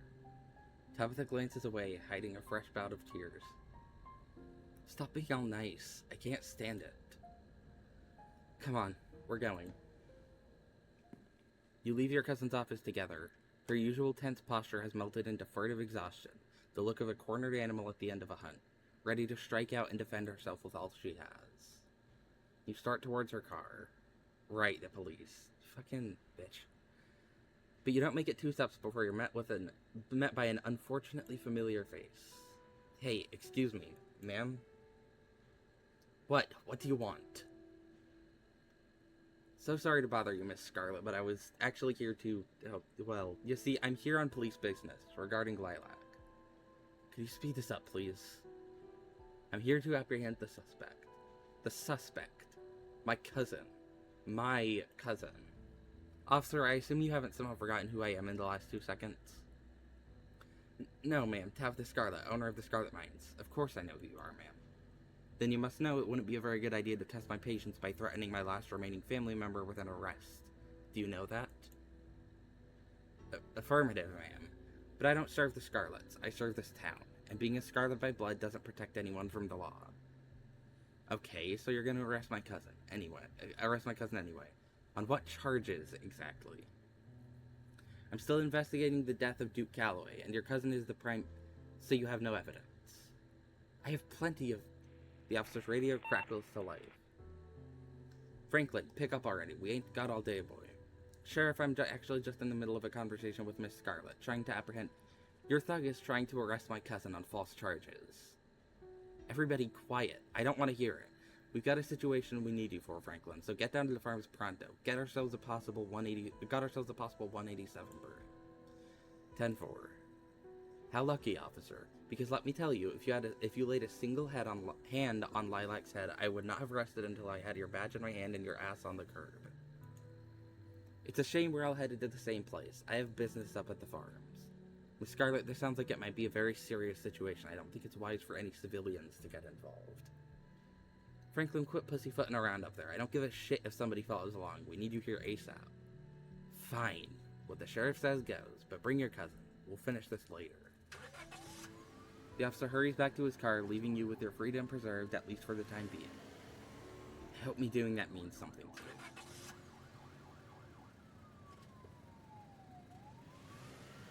She says nothing else before walking to her car and motioning for you to follow. And you do, slipping into the passenger's seat. The two of you ride in near silence, following the sirens all the way out to the farms on the edge of town. Tabitha, ever the cautious driver, loses Franklin almost as soon as he turns on the sirens. You can feel something. Your head swims, your ears ring. There is another stone nearby. Its hold on you growing strong, trying to detach you from the solidity of the car's leather seat beneath you. A tingling at the back of your skull. An urgency, almost like a hand pressing you gently forward, with the threat that it might become more forceful if you don't comply. Like something is crying out, and its calls will only stop once you've found it, and given it what it needs. The feeling is strange when you try to examine it more closely. Contradictory. The cries of a presence that both desires to be alone, yet at the same time needs you in its presence. It's bringing something into this world, and it needs your help delivering it. But as you step into the fresh air, you find yourself having to dig in your heels to stop from taking another step forward, your teeth grinding relentlessly as you try to ignore the invisible, eager thread tugging at your chest. God damn, that cop drives fast. Hey, are you okay? You're feeling that thing in there, aren't you? I feel it too, just keep your cool, okay? No can do, Taberny. I have a mystical option to be more, not speak so nonsensically, but no can do, Taberny. Oh great, it's turned into even more of an oath than usual. I fucking love that dialogue option. Lilac, Tabitha? What the hell are you two doing here? You know this is an active crime scene, right? Yeah, we followed Franklin here. It's complicated. So they all went into that crazy farmer's house, huh? It sounds like it. Yeah, first the sheriff went in alongside that white deputy, the one in the sunglasses. But then something happened and there was a gunshot, and then this awful shrieking. Weren't like no creature I ever heard. That's when the other deputy, the black one, he ran in and the door shut behind him. Nobody's come out since. Shit. Tabitha, you're not thinking of going in there too, are you? That's why we came here, Joanne. The talking is just noise. The words don't matter.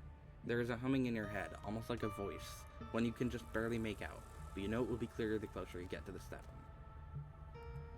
Start wandering up towards the farmhouse at the top of the hill. Hey, Lilac, slow down. It's dangerous in there, remember? Oh, come on. Lilac, stop. But you continue forward, you barely even notice your hand slipping over the doorknob. Probably gonna skip through most of the farmhouse dialogue, because it's gonna be pretty much the same stuff, but I do want to get into the sequence with Kanika at the end. That's why I'm still playing through this, even though the farmhouse dialogue is like mostly gonna be the same. There is a difference, there's a specific difference here with Tabitha having now fully become on my side,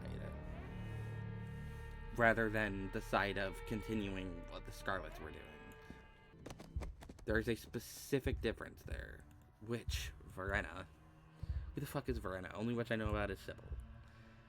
As if she hasn't already fucked this up enough. She's got another thing coming if she thinks she can go back on her deal now. I'm getting what she promised me. Yeah. Pretty much the same dialogue. Avery, what the hell is going on down here?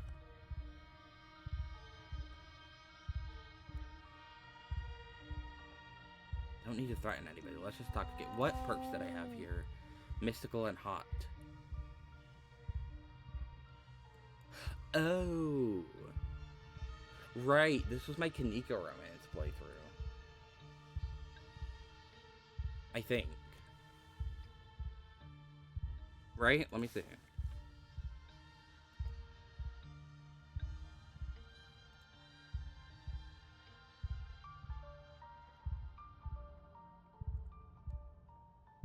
Confess my feelings to Kanika. We're an item now, but her mother stopped her from accompanying me to the clinic. Yeah. Right. Okay, that's what this playthrough is.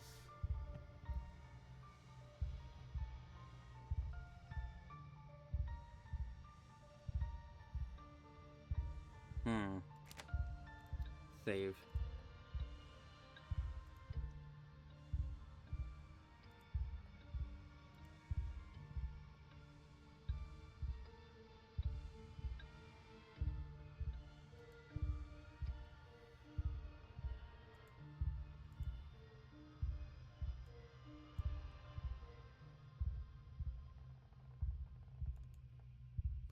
Right, yeah, Avery doesn't remember Kanika.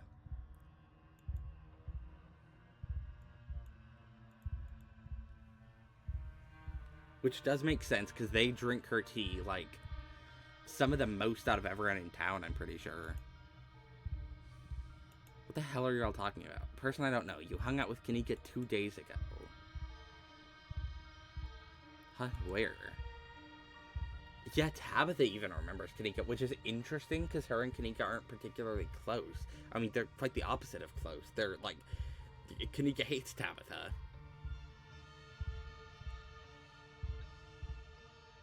I guess, no, but Tabitha does drink, no, never mind, Tabitha doesn't drink Sybil's tea. Because I remember seeing another thing with, if you, like, if you snoop on their conversation in episode 3, if you have specifically keen eye and street smart to be able to both listen in without Sybil noticing and hear them more clearly through the door, you can understand that Tabitha isn't actually picking up tea there. It's some sort of herbs, which is not, and it's not tea.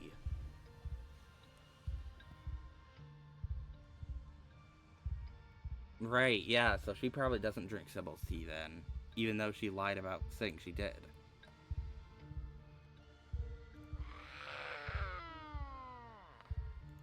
I'm gonna save.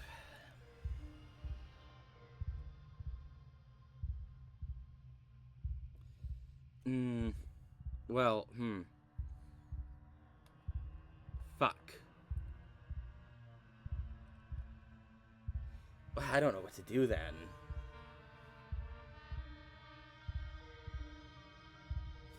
Because I know what's gonna happen if I wait.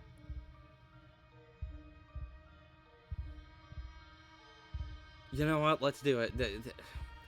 It'll be interesting to talk about this particular path on stream, even if I very much do not like this outcome. You said enough. The only thing to do now is wait till this creature is finished. Why the hell are all of us just standing around talking about this parasite when we all know it needs to die? Are we psychotic? I'm doing what needs to be done. Fuck. Tabitha dives towards the garden shears at Beau's feet, not noticing it as Julius pivots his aim to her. Julius, no. The gun fires as Tabitha plunges the shears into the creature's neck. It screams and then it stops, and a silence overpowers the room. A moment later, Avery falls to the ground. Yeah. Avery gets shot. Yeah. The only reason they didn't, on my second playthrough, was the fact that Deputy Franklin wasn't shot. So, he was the one who got shot instead of Avery. Fuck yeah. I fucking hate this outcome so much. It's so fucked. Oh shit. Oh no, not you. Not you, kid. Avery is gasping on the ground near Beau. Their patterned shirt is stained with their own blood. God, what have I done? First the boy, now you. He raises the gun to his head. Nobody left to do better than this. Julius. But whatever Avery was about to say is silenced when Julius pulls the trigger. Fuck. Once again, the world feels quiet in the aftermath of the gunshot. Julius's body slumps against the wall, limp and dead, a bullet hole smoldering at his temple. Good fucking riddance. Shut the fuck up, cop. The baby doesn't seem to be moving. Beau, in contrast, shows clear signs of continued life, shifting uneasily despite the tendrils still embedded in his skin. Your cousin's shoulders fall slack for a moment before clenching in anger. Why the hell did you do that? You should have just stayed where you were. Didn't want anyone to die. You don't even know me. How do you know I'm worth dying for? The room's attention is drawn to the sound of a horrific, inhuman gurgling, punctuating the groans of human agony. It would seem that Tabitha did not quite manage to finish the job. Jesus Christ, that thing is still alive? Move it before it grabs him again. Let it have me. Want to help it. Help both. Help it? No, we need to help you, and that big guy, not some meat carrot. I'm killing it. Don't I get a dying wish? Just want to fix something at least. Tabitha remains with her back turned to you, her figure tense, her limbs shaking. This is such a fucked outcome. This is such a fucked outcome.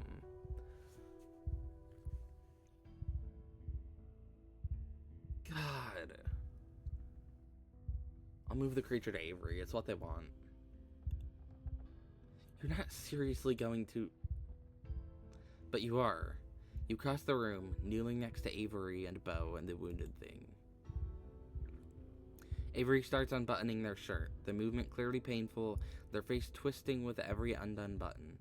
But they push through, bearing their wound, their black eyes resting on the creature. It looks to be in as much pain as they are, its breath ragged, Beau's blood trickling from its wide mouth. You'll have to help me coax it. It doesn't seem like it will be difficult. The thing has already noticed the smell of fresh blood, its tendrils shifting under Beau's skin, its bulbous head turning towards Avery to stare with sightless eyes at the inviting wound. All you have to do is give it a nudge, and like a dog waiting for a command from its master, it peels itself away from Beau, willfully releasing his drained body in favor of its new host. Avery cries out, heaving stuttering gasps of pain as the tendrils slide into the open wound, winding their way beneath their skin. Beau twitches too, seizing as he's released, the two of them becoming a chorus of shock as the weak body of the creature coils itself around Avery, clinging desperately, sealing its weeping gash against theirs. Jesus Christ, Lilac, what are we doing here? Avery's breaths become even, their eyelids sliding closed, their heart continuing to beat as they slip into unconsciousness. And the creature, too, seems to sigh in relief. The panic fades. And its protective vines slacken. A sliver of light is visible beyond the doorway, where before it had sealed itself away. The faucet in the corner of the room, finally unclogged, bursts to life. Water pours out onto the dirt floor. Somebody help. Call Daddy. Shit, we need a doctor.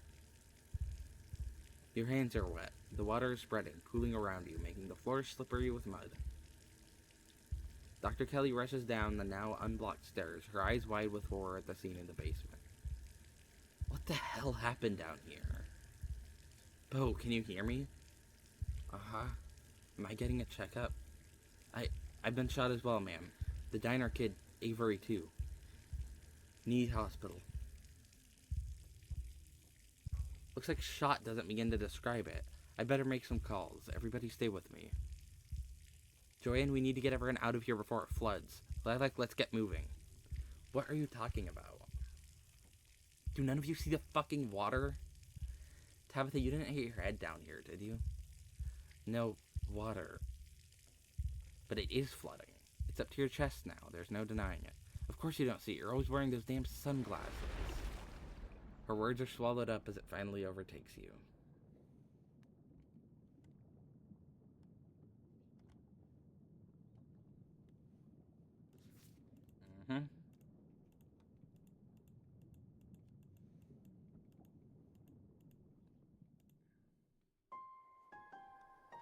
Probably just gotta skip through this because it's... already gone through it twice before on streams. Yeah. Make all the right choices here. Stop her from leaving. Take her back. Take her back. Not this time. Take her back. Oh shit, hold on. God damn it. Hold on, load. I'm just gonna...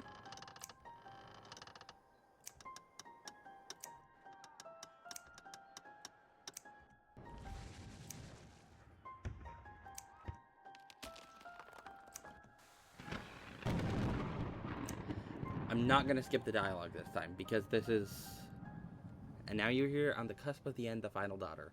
There are gonna be some important differences here, because A, romance and Kanika on this run. I didn't even realize this was a save on my run where I'd done that.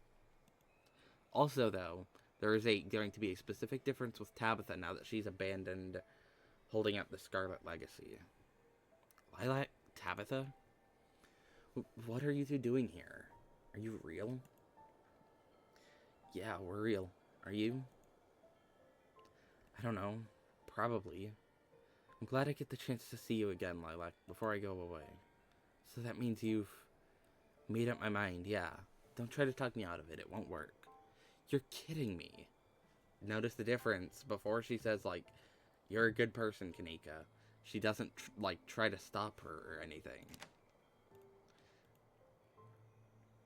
People out there forgot about you, Kanika. It was like you didn't exist. I didn't forget. It's okay. It's part of all of this. I'm surprised either of you were able to remember me at all. You really do care about me, Lilac, don't you? That's such a sweet thought. But it's okay if you forget too, once it's all said and done. I don't need to be remembered. What exactly is she trying to prevent? Do you even know? That thing that Enoch brought, whatever it is, breaking out and causing havoc. And all those disasters my mom would be able to stop if she takes its power for herself.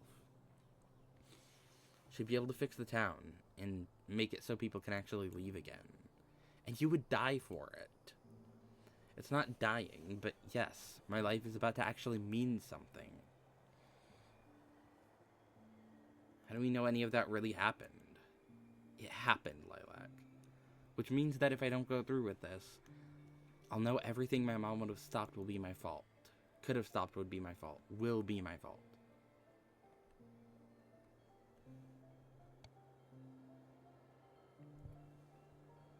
Do you really feel like your life has been meaningless?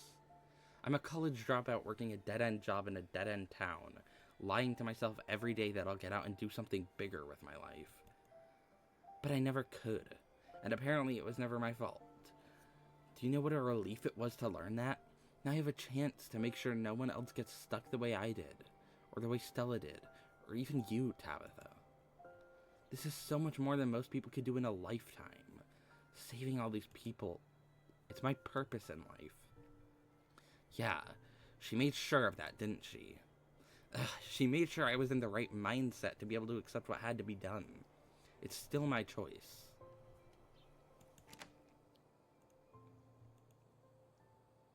I saw your brother today. He didn't understand what was happening, but he was so upset about it. He's most of the reason I even found you. Miles? But he doesn't even like me that much. He always thought I was bossy and annoying. He was upset. It must just be because he doesn't remember how much he hates me. If he did, he wouldn't feel that way. It sounds like Lilac is giving you a reason not to do this, Kanika. Maybe you should listen to my cousin. Notice she's actually against Kanika sacrificing herself this time.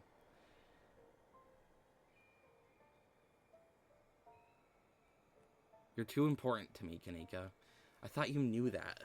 I can't let you do this. I'm sorry. I didn't know then what I know now, or I never would have let you in. You've got it all wrong anyway. I'm not important or special, not on my own. Not when compared with what I'm about to do. And I know how that sounds, but I mean it. How many people can say they get the chance to change the future? Like, really change it? It's okay. It's not even like I'm dying, I'm just becoming part of something else.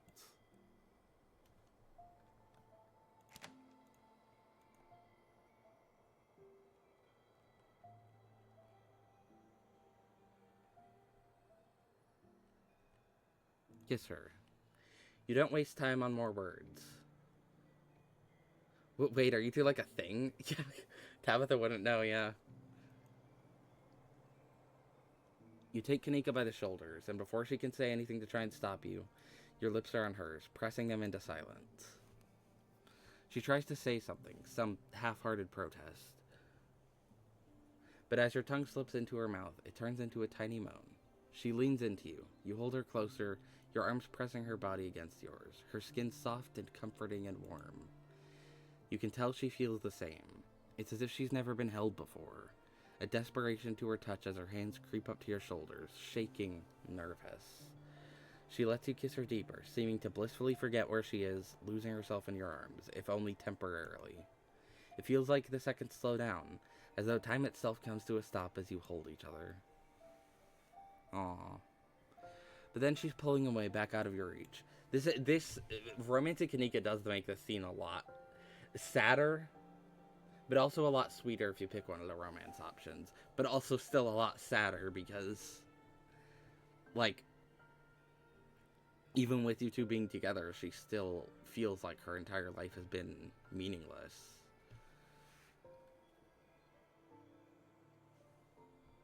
Not in front of Tabitha. Look, if this is what it takes to convince you, you don't mind me.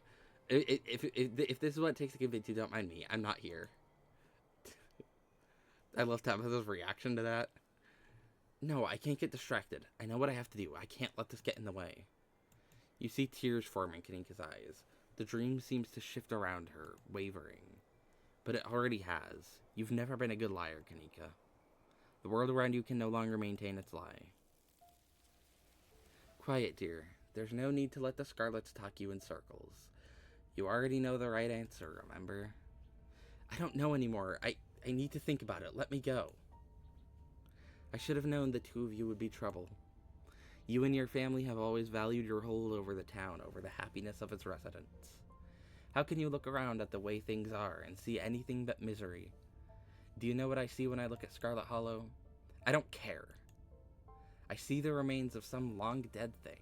Hollowed out mountains where hollowed out people work to scrape the last few crumbs of death from dried up seams, hoping to animate the corpse of this town for long enough that they can see tomorrow. And you don't think you're just another one of those hollowed out husks, Sybil? We can add Perlan's sharp wit to the long list of things you've inherited from her. That list is going to get a lot shorter once I burn the whole goddamn family legacy to the ground. It's so good to see your heart in the right place, Tabitha. Don't think that I'm ignorant to the ways you've suffered. I know you've taken no real pleasure in running the mines. I know that you've desperately wanted to be a different person than your responsibilities would ever let you be. And I know that you care about those responsibilities, because you know what will happen to other people if you don't carry your burdens. Didn't you hear me, Sybil? I'm done with all of that. And I'm still talking. You do your best to listen before your stubbornness gets somebody killed. Oh, other than your own daughter, you mean? Yes, Tabitha, I'm talking about so many more people than my daughter. Do you think I want to do this to her? Do you think I've wanted to do this to every daughter I've had before her? Kanika can't save you on her own, but I can. I don't need saving. Then let's ignore your self-sacrificing tantrum and turn elsewhere. I know you still care about Stella. What about saving her?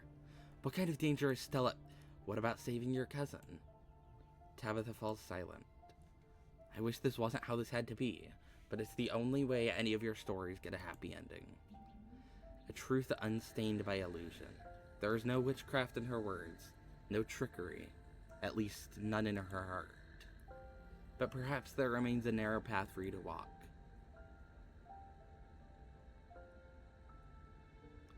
Fuck Sybil. This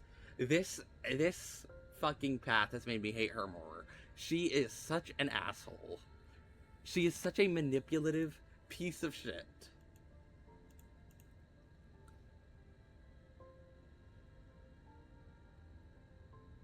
Don't fucking talk like that to Stella, Sybil.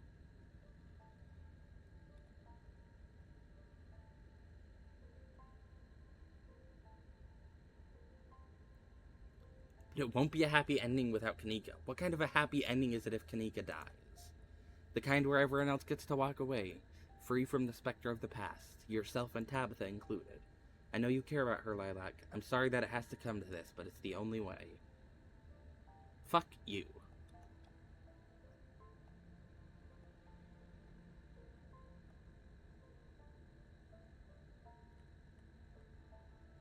Speak the name that was carved into the cell wall.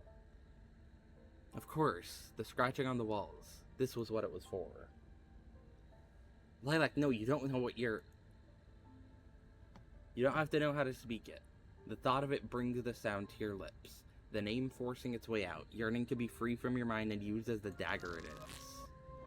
Fuck, it's such a good the art that shows there for a second is so good. Like Sybil's true form, I guess. The dagger tears into her. Everything that is not her pours out of the delicate tapestry of her existence. The parts she arranged so neatly scattering, their voices filling the dream around you, confusion as her careful order is upended. A single dangling thread comes into focus. What's going on? Is she winning or losing?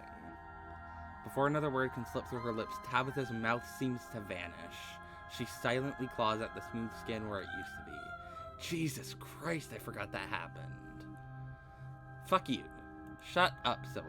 I'm still as strong as I used to be. As strong as I was. Don't be fooled by appearances. Lilac, listen to me. I am one of the very few people who want to see you walk free. Truly free. Tabitha knows this. She's just not thinking rationally anymore. She didn't think she'd actually like you, and now that she does, she'd rather set the whole town on fire than let me actually fix the mistakes that your family has made. The visual of her without a mouth is very upsetting. But even if you don't believe a word I've said about your own safety, I'll give you something else too. A piece of my power to keep for yourself. As you are now, you're limited in your potential. There's so much more you could be. I could give that to you. Consider it a wish granted. I only need to finish what I started. Pull the thread. Fuck you. You ignore her offer. You grab the thread and pull. There's this amazing fucking visual again. It's so good. The delicate tapestry is unwoven, the witch's careful work torn open, if only momentarily, as her daughter's hands are finally unbound enough to grab for their mother. Their cries are a song, calling out as they drag her down into the depths of their mass, craving her warmth, her attention, her love, as it has been so long since she held them. And Kanika is solid again. The tapestry weaves itself shut around her. The cries grow quiet, sated. The witch is gone. She is indeed. Thank fuck. Kanika catches her breath in the space once occupied by her sisters. Now she stands alone. Though she isn't really alone. Not anymore. And she never will be. She wears the weave of all those generations of power. Someone has to. What did you do to me? Tabitha's lips finally unseal. Her mouth reappears, fixed in a confused scowl. There we go. Now the upsetting visual is gone. Her without a mouth is... It's such an upsetting visual. It's so... disturbing. It's a good question. Is she gone? Or is she what you were going to be? Or is she what you were going to be? The wrong delivery on that. I can feel her in here, but she's small. So small it's like she's just a thought.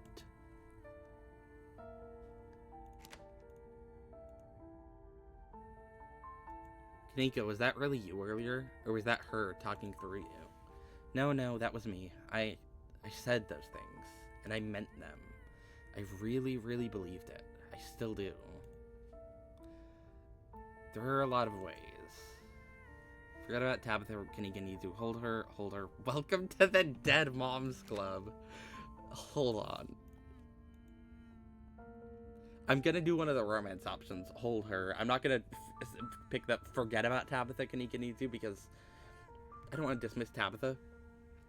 But I do want to pick one of the romance options. Welcome to the Dead Moms Club. A manic laugh breaks through her shock. You can't keep saying that to people, Lilac. It's okay, Tabitha. It's funny. But I don't think she's dead. She's just like the rest of them now. Like I was going to be.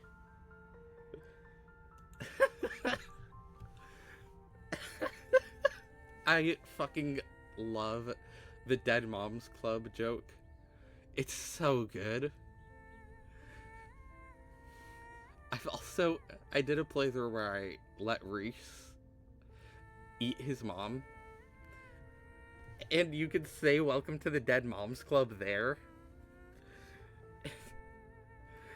But it's like a stuttered out version. I think it's like welcome to the Dead Moms Club.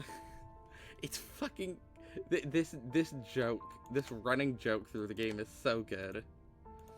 Anyways, hold her. You step forward, wrapping your arms around her shaking shoulders, holding her close against your chest. She leans into you, accepting your embrace, burying her face in your shoulder. You feel sobs vibrate up from her chest, though they're silenced against your skin. Your neck is wet with tears. Then she pulls away, looking up into your eyes. Lilac, I'm scared. Am I supposed to do what she was going to do? How do I know what that even is? She never told me anything or taught me any of this. She let me say over and over again that magic wasn't real while she knew all this. How can I fix this town if I don't even know what's wrong with it? I know more about this town than anybody. You don't need to worry about doing what she thought was right. But it sounded like it was really important. There's that thing from the vision, the devourer. Am I supposed to use all this power of hers to what? Kill it? It sounds like she wanted to make it a part of her. Like she was going to do with me. This is all too confusing. We should get out of here. I need time to think. Do you know how to leave? I think so. Everybody hold on, okay? Kanika takes both your hands. She pulls and the world shifts nauseatingly around. Feels like you're being booed upwards, ascending rapidly, her grip firm as reality seems to rush to meet you, until finally, you surface. And we are back out at the end of episode 5. The end of the current game.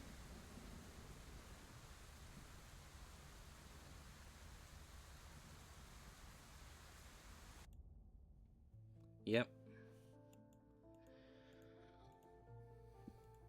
Well, that particular route took a lot longer than I thought. Because I ended up reading through a lot more than I thought I would. Also, I ended up, having to search around for a save where I could get Tabitha to open up to me. Because, apparently, I guess, the save that I went specifically to try to get Tabitha to open up with me was not enough. I guess I did something wrong through that. And then I ended up kind of going through the end of the Kanika romance there. Anyways, I have at least one more thing I'm gonna do. It's a certain route. This one I have not seen. I've learned of this route. I have seen screenshots of this route. I have not gone through this route myself or watched anyone go through this route. This is what is known by the achievement as the Toxic Yuri route.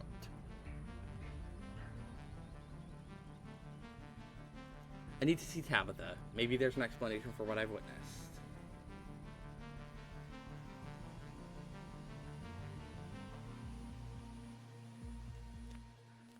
So what I've done is I've gone through the game while not getting close enough with Stella or Tabitha, so that then Tabitha will go and comfort Stella herself. She will go and talk to Stella herself. They will make up. And now we will see what happens. The events of this morning beg for an immediate confrontation. By the time you notice where your legs are taking you, you're already en route to the Scarlet Mines. Please don't be a strong strike. Please don't be a strong strike. You stumble down the road. Your panicked thoughts directing themselves like a pointed arrow towards your destination. Things will make sense again just as soon as you get where you're going. Thank you. Okay. Because I got to the Toxic area at one time before this, and I fucked it up because there was a strong strike and I didn't have a good enough relationship with the miners to be able to get through, for them to let me through. The only way I could get through was by inciting a riot. Thank God that this is not a strong strike. There are no picketers outside the mine today. The only sound is the constant low industrial clanking of it. Unending productivity. The only sign of life, the slow-moving machinery beyond the rickety chain link fence. The Scarlet Hollow mines are ticking along as they always have. There's nothing here to stop you from seeing your cousin.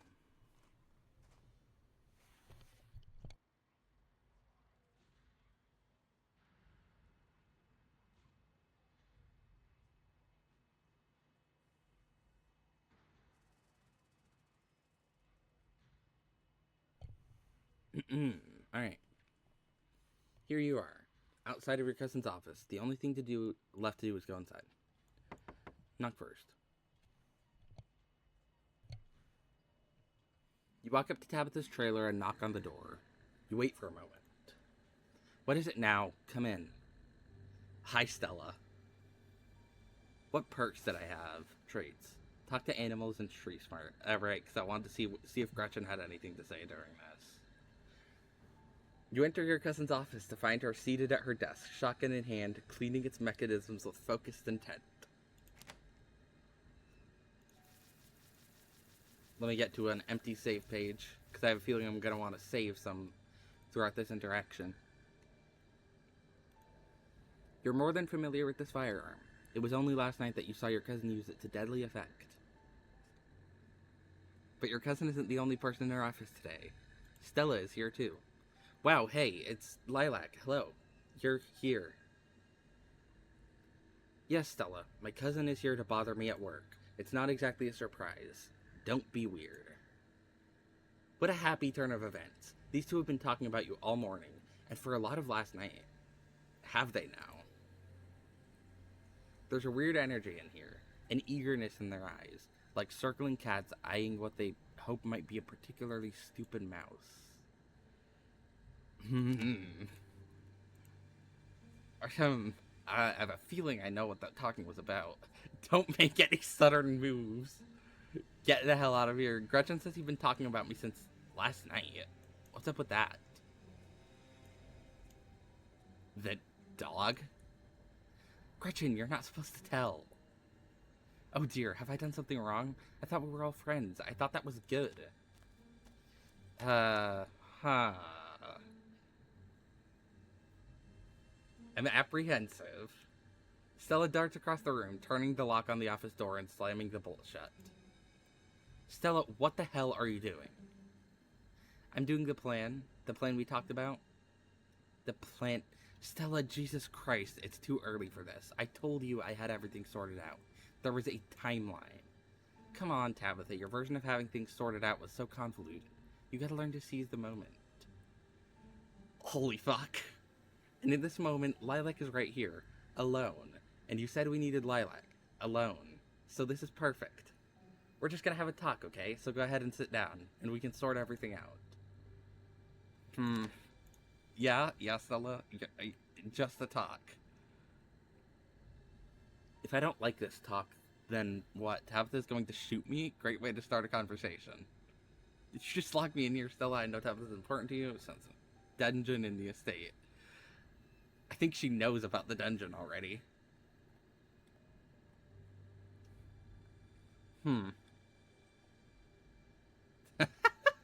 Oh, there's some good dialogue options here.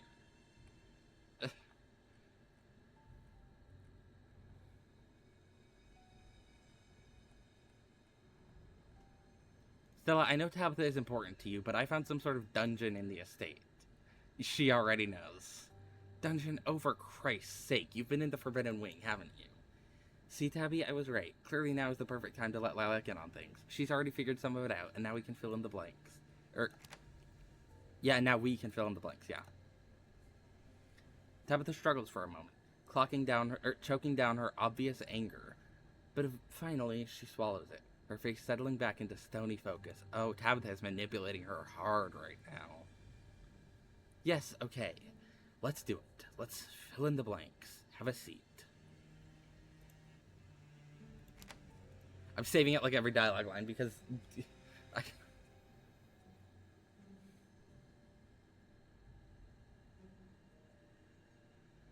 What the hell are you two doing? Let me out of here. See, Stella? This is part of the issue. My cousin is an obstinate ass. Come on, Lilac, you're already here. It's not any worse to sit down than it is to stand. Though I bet you'd be more comfortable. Fine. Alright, I'll sit. It's hard to ignore the weakness of your current position. Not only are you outnumbered, you're outgunned, and clearly they both know something you don't.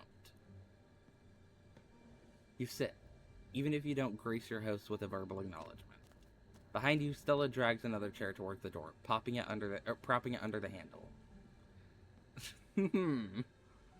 Sorry, just making extra sure we don't get interrupted. Tabby, do you want to... Trying to talk to Lilac was your idea, Stella, not mine. You take the lead. Okay, so... not so easy, is it? That's how I felt last night, too. Yeah, where do I even start? Okay, magic is real, that's obvious at this point, even if you could write off the ditchlings as weird creatures or hallucinations or whatever. Charlie isn't exactly something you can explain as anything but magic, so there's no debate there, right, Tabby? Yeah. And I'm sure you've noticed, Lilac, that your family is connected to all of this. That's no coincidence. It was after the collapse. Enoch. The town was going to fall apart, so he made a deal. He saved Scarlet Hollow, but deals usually come at a cost, right? So he had to trade something for the town's salvation. Though the price was only paid by Scarlets, it's always been paid by Scarlets. A Scarlet is locked away from the world, bound to the estate by magic, and in return, the town itself prospers. There isn't a Scarlet locked away anymore, which is why everything has started falling apart. The deal is broken, well, temporarily broken, and there's only so much time left to fix it. That's where you come in. You're a Scarlet. You have the power to save the town if you're willing to use it. And I don't see why you wouldn't. If I could do it instead and save the whole town, you know I would. Especially since that would mean spending the rest of my life with Tabby. I can imagine way worse fates. I mean, really what we're offering is a free room and board for life. We'll make it nice for you, spruce up the place. And I'd cook for you, of course, like your own personal chef. And we can play games and let you watch movies and keep up with the news. It doesn't have to be such a bad thing. It sounds an awful lot like my life, and I love my life. Stella is always looking out for me and feeding me lovely things and making sure I have nice soft beds to sleep on. You could still sell things on Etsy. I'll even mail stuff out for you. Tabby could even drive out to Goat to pick up truck for you. I forgot I named this one Goat because I was going for... Another thing, Tabby has a goat. Tabitha has a goat in her shed out there, and I have a feeling it's connected to something. That's why I've talked to Animals on Street Smart specifically, because I wanted to be able to break in the shed, and I did. I fed the goat my peanuts, because I heard that does something in this conversation. But yeah, I named the town I came from Goat. The city I came from. So, what do you say? Hey, what the fuck? Yeah, Stella has been hardcore manipulated by Tabitha.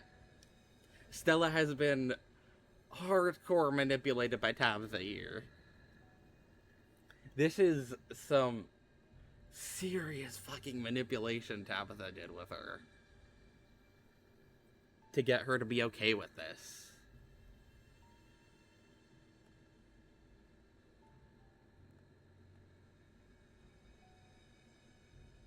Both of you fuck off. Clearly Tabitha has given her something of a sanitized version of what imprisoning me would entail. And has also seemed to promise her that she is going to get back together with her under the pretense of her helping with this. This is such a fucked route.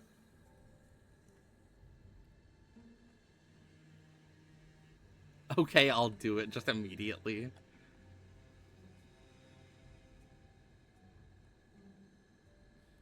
You're better than this, Stella. You know this is wrong. You can tell she sugarcoated it for you. You really think she's stupid, don't you? She's not stupid. I know this because I know her. Shut the fuck... Tabitha, I love you. This run, you are a fucking asshole. This run, you are such a piece of shit. Like, because she's so clearly manipulating Stella, because Stella is in an awful state of mind after everything that's happened this week. And Tabitha knows that. She went specifically when Stella was at her worst state of mind she had been in the entire week.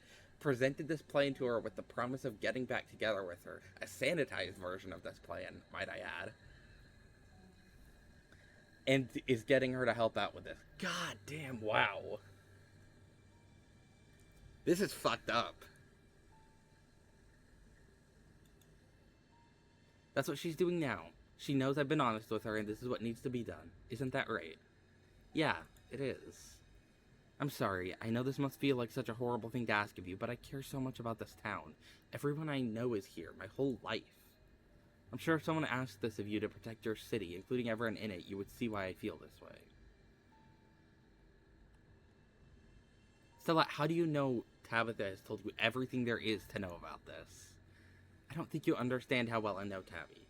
She told me about the room you'd be staying in, and I've seen enough to know she's telling me the truth. Tabitha remains conspicuously silent. Aha.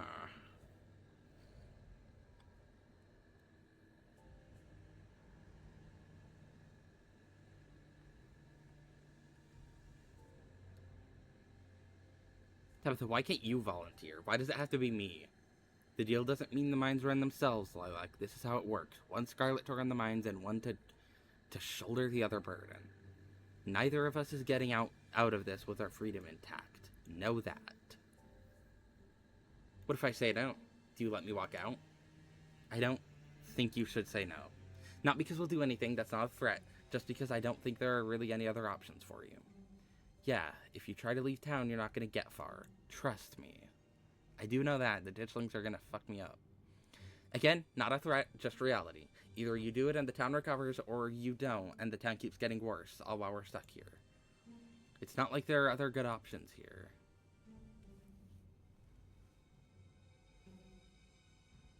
This doesn't add up. How does Wayne fit into all of this? Don't ask me about him. Please. Tabitha, it's okay. You can say more. We're being honest now, remember? That's how we build trust. Tabitha sits in stubborn silence for a long moment, squirming under Stella's thoughtful gaze. He doesn't fit into this. He's just a mistake. Not my mistake, and one that should never have happened, and it won't happen again. Oh, I'm getting a lot of interesting information here. It's Perlan, right?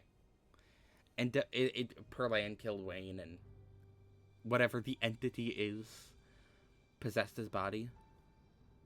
And don't keep needling me about it, asking, what shouldn't have happened, Tabitha? Why is he all gross? Is he dead? Is he alive? Just stop bringing him up.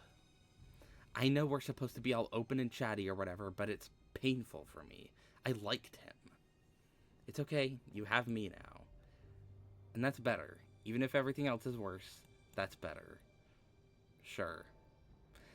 Tabitha, you are hardcore manipulating Stella right now. Wow. She didn't answer your question.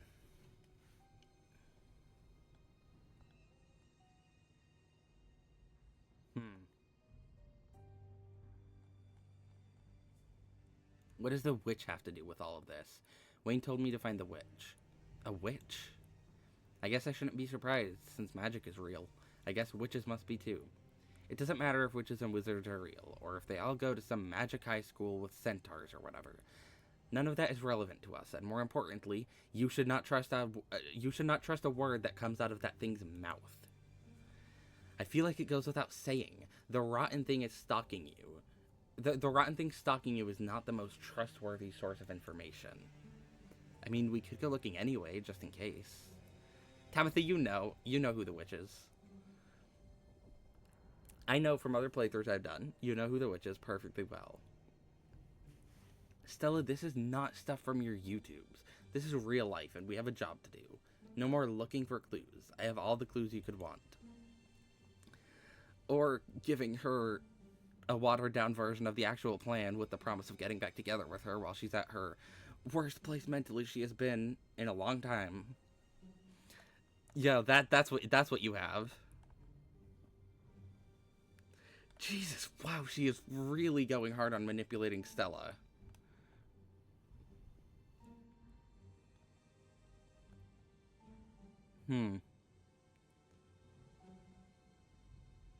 I've seen the room where our family kept those other Scarlets.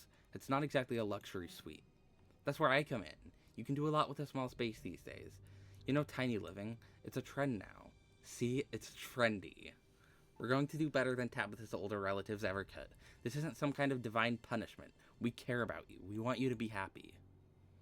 We can get you a plant. I've heard those are good for air quality and morale. Because we're nice. We care about that stuff. Yeah, you do, sure.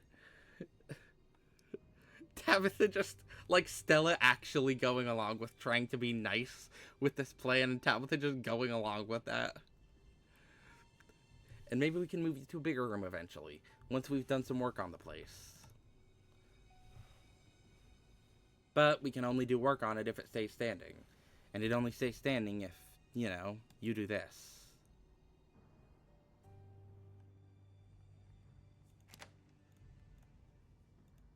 This is such an interesting route. What happens if we just don't go through with things? Leave the town, let whatever happens happen. We can't do that. The speed of Stella's response is almost alarming. We can't. If we give up, the town is ruined. Done.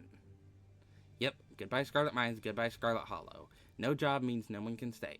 Not unless they're willing to live off the land like some kind of freakish hill people. But even ignoring that, no one can leave. My parents. That's why they died. Yeah. It's why Vivian went out the way she did. It's why everyone who leaves town is met with ruin until they eventually drag themselves back, destitute, with their mistakes trailing after them. If they ever make it out in the first place. But if we make the town a nicer place to be, if we bring it back, people won't have to leave. Yeah, because that's specifically something I picked up from this, is that people can leave the town technically, but they're going to have this constant pull at them. And also leaving the town is going to take something from you. It took Stella's parents from her trying to leave the town to go to college. Vivian eventually died.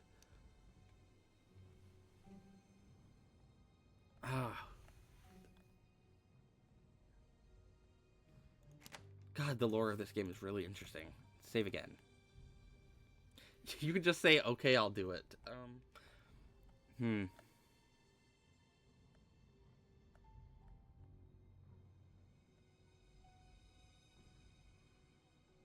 This is all so unfair. You can't put this kind of pressure on me. Stella, this is pointless. Damn.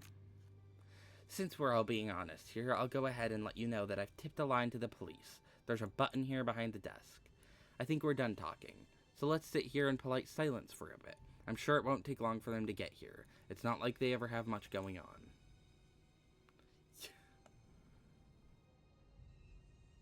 on. Please just stop. You absolute bitch. This was pretty stupid. You're hiding things. Tabitha, whatever's about to happen, I need you to know this. Found in the drawer letters from you. Oh, I can give her the letters from her dad.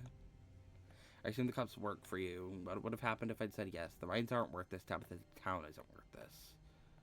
Why are you being so mean to me? I just wanted to help you. I wish I'd stayed home.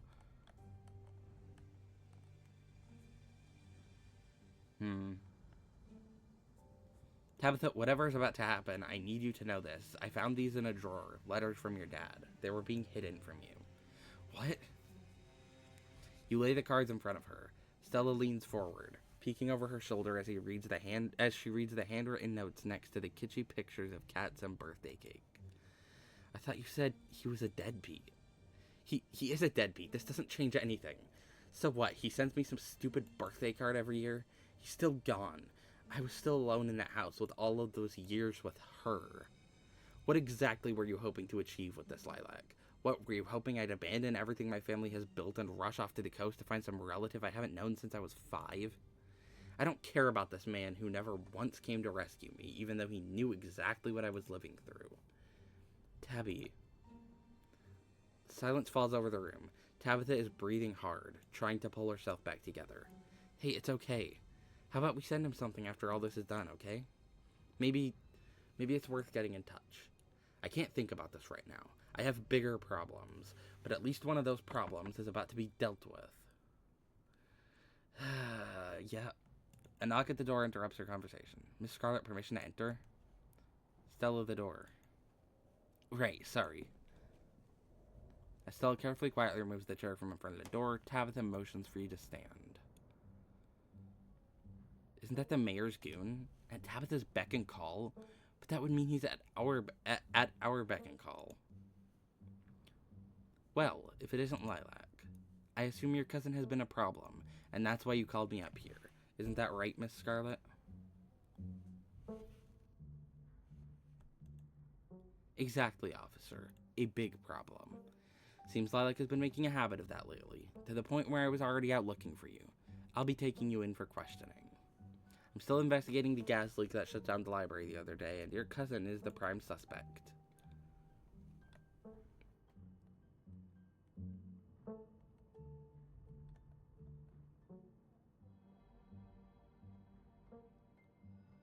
Fine, but we should swing by the estate on our way to the station. There are some things you should see.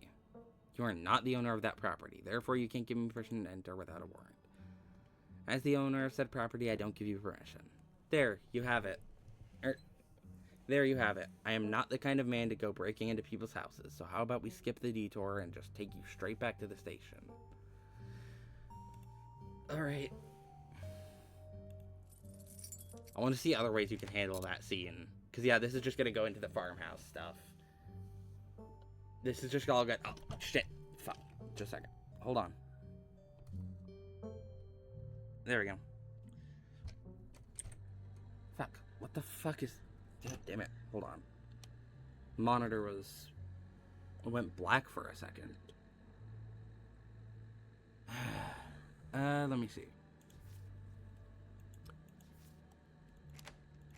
I'm gonna load. I'm gonna try and see what other stuff I can do. I want to see what other ways I can take this scene.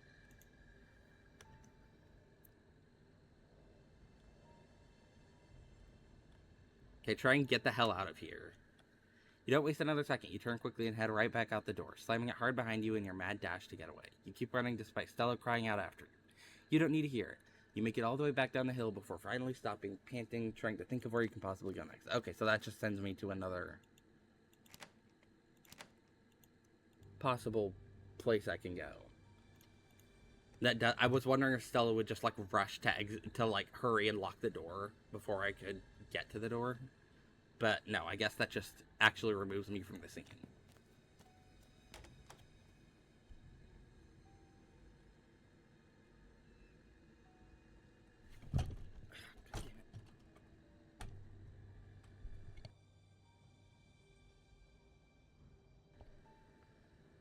Let me see.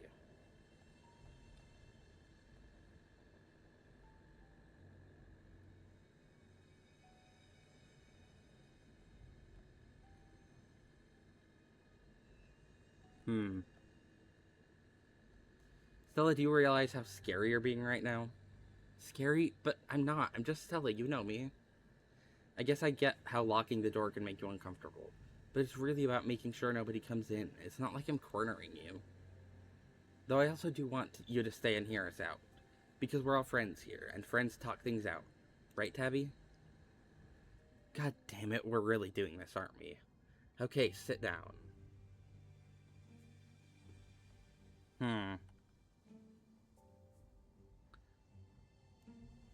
Fine, but this had better be good. Behind you, Stella drags another chair towards the door, propping it under the handle. Yeah, same dialogue as last time.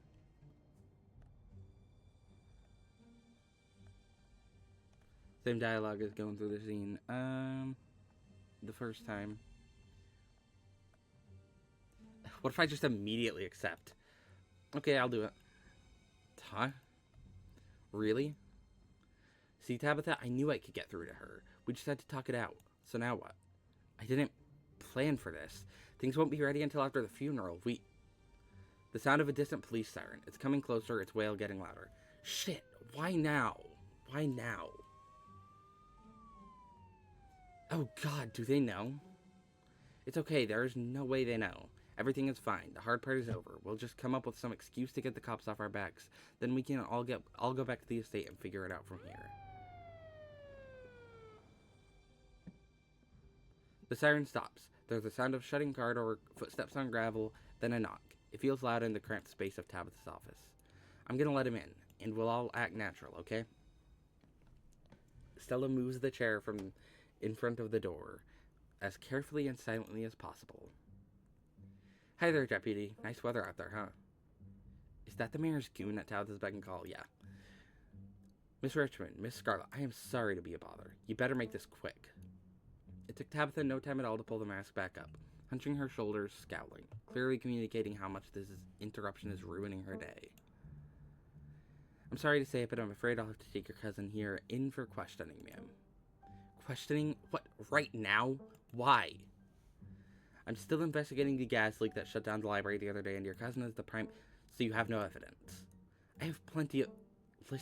Listen to me, you overgrown hall monitor. If you want to keep that fancy badge of yours, you'd better forget you ever got it in your head to come up here and try to bother my cousin, a Scarlet. Hey, calm down, Tabby. Calm down? Did you hear the guy? He wants to lock Lilac away. This ruins everything. God damn it, Tabitha. You're kind of giving yourself away here. No, it doesn't. It just means she'll be in one place. A very secure place, instead of out here where anything could happen. I mean, the town hasn't been safe lately. I think that much is clear. Maybe it's not that bad of an idea, making sure your cousin is someplace safe. At least until the funeral, right, Tabby? Tabitha is silent for a moment, considering, carefully forming her next question. And you'll be sure to keep an eye on Lilac. Make sure nothing happens? Of course, ma'am. There are cameras in the cell, so we'll be able to watch your cousin at all times. And I can come and get Lilac for the funeral? Well, if convicted of a crime, I can't exactly, Tabitha shoots him a withering glare.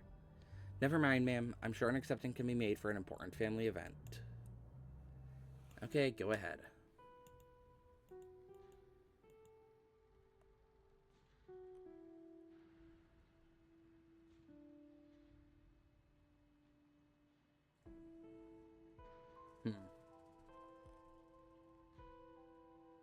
I need to fulfill my destiny. Thank God you got me out of there, officer. They were gonna lock me away in a room for the rest of my life. I hope you aren't deluded enough to think I'll believe some crazy bullshit like that. Though I suppose with that sort of accusation, there must be something wrong with your head, especially if you thought I'd believe you. I've known those girls for years. Miss Scarlet has always been a perfectly law-abiding citizen, and Miss Richmond may get up to mischief here and there, but she never had anything but kindness in her heart.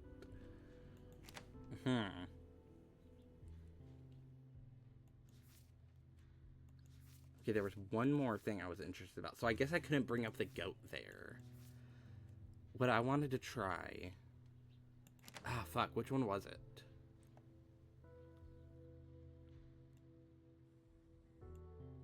It might have been one of these ones.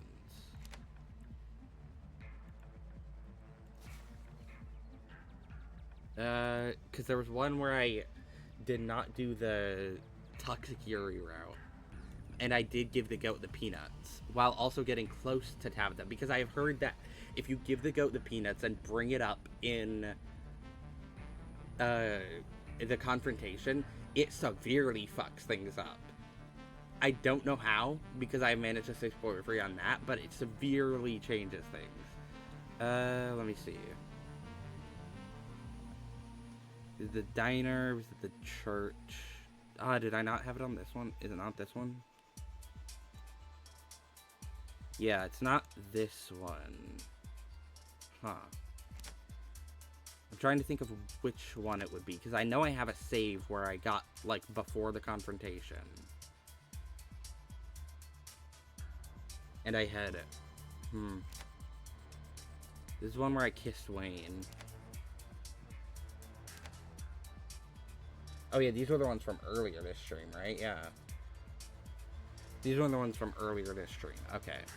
So it's not these ones. It might have been one of these. Might have been this one.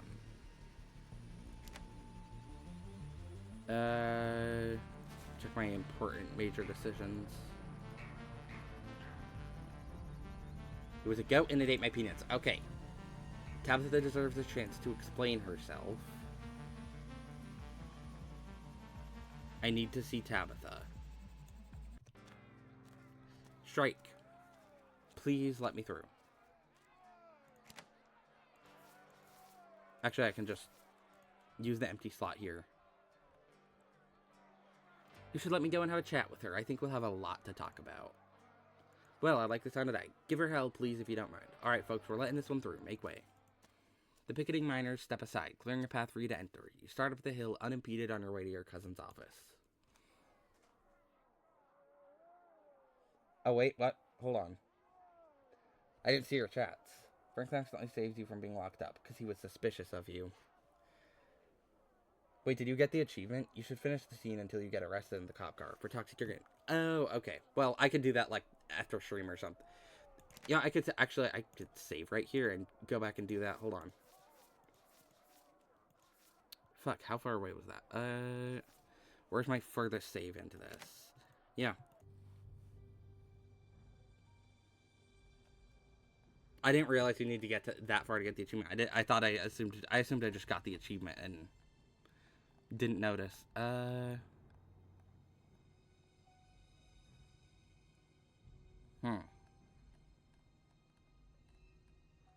Give her the letters. This is great. Get me the hell out of here. That's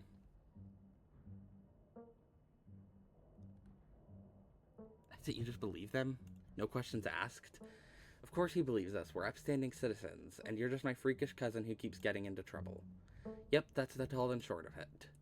I've known these ladies for years. If they say they're being harassed by somebody who may as well be a stranger around here, I'm inclined to believe it. So where was I? Anything you say can and will be used against you in a court of law. Yeah, whatever. Deputy Franklin whips out a pair of handcuffs, tightening them quickly around your wrists in a smooth police academy maneuver. Sorry, Lilac, but this is for the best, okay? We'll make sure to come get you before the funeral. But just as the cuffs click into place, the officer's radio crackles to life. Yeah, the farm dialogue. Wait, 187? That's a murder. Man, we've been over this before. Please stop listening in on police frequencies. Alright, kid, I don't think I've got the time to take you to the station, so you'll just have to cool off in the back of the squad car. Wait, no, you've got to be kidding me. You're gonna take my cousin with you to an active crime scene? That's not why I called you. You can't put my cousin in danger, do you hear me? Franklin, quit pussyfooting around up there. We need you here ASAP. 10-4, Sheriff. I'm afraid I have to, ma'am. If Lilac is a threat to the safety of the town, it's my duty to make sure that the threat is contained. This could be good. The handcuffs aren't great, and being in the back of a cop car doesn't exactly sound like your element, but it's better than here, a confined space with 3 people and multiple guns, getting away from the people who want to lock you in a tiny room for the rest of your life seems preferable. You can figure out your escape later. Then I'm coming too, and I'll be taking my own car, so you can't stop me. Oh wait, I might just skim through the cop car dialogue and see about what happens when we get to the farm. Oh, that's an interesting route for that to go. Because Tabitha, usually when she comes with you, you have to have like a good relationship with her, and either have gone with Stella to talk to her and she comes with because you have a decent relationship with her, or you talk to her alone and you have a good enough relationship to get her to come with. That's interesting. Having a bad relationship with her and having her come along. Your advice has been taken into consideration. There, I considered it, and I'm going. I don't trust this. Stella, stay here and man the fort or something. Or go home. Whatever. I'll call you later when everything is settled. Do you think it could be... Their voices go quiet as... There we go, yeah. Their voices go quiet as Deputy Franklin drags you out of the office and towards the squad car. You are deposited in the backseat, the door slamming harshly behind you. The issue at the mines has been resolved, Sheriff. I'm en route. Yeah, it's one of the ways to bring Tabitha even with a bad relationship. That's cool. I mean, I'm gonna see if this changes my dialogue with her at all when I get out of the car.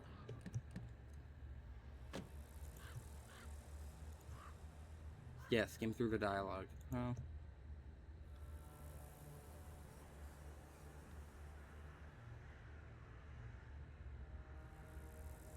I'm gonna sue you all so hard. Oh, it's just Wayne. Not you again.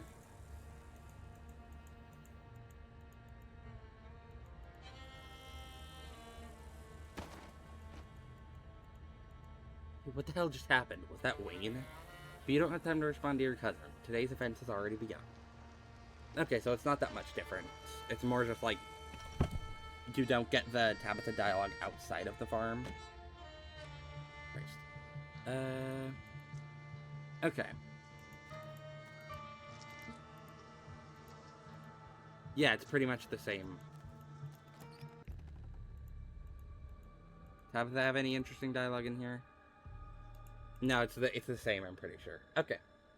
I was curious if it had anything different, but no, it's just you don't get the dialogue when you're right outside the farmhouse with Tabitha because Wayne saves you instead. All right. Well, now I'm gonna go back to where I was. Huh. This was way before that. Here it is. Okay. Knock first. Let's see what her reaction to me feeding the goat peanuts is. Because apparently you can bring it up from what I've heard. If I've heard correctly, you can bring it up and it really fucks things up here.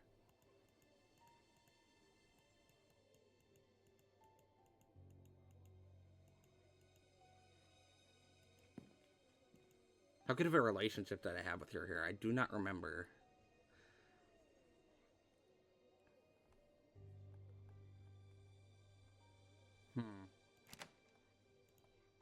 Save. When kidnapped me in my sleep.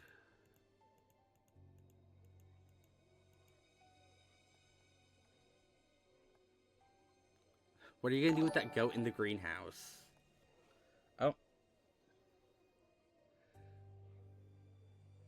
Thank you for the follow, Heck the Kobold. Thank you very much. Welcome in. What are you gonna do with that goat in the greenhouse? God, you're nosy. So what? I'm not allowed to have a pet? What makes you think I'm gonna do anything with it?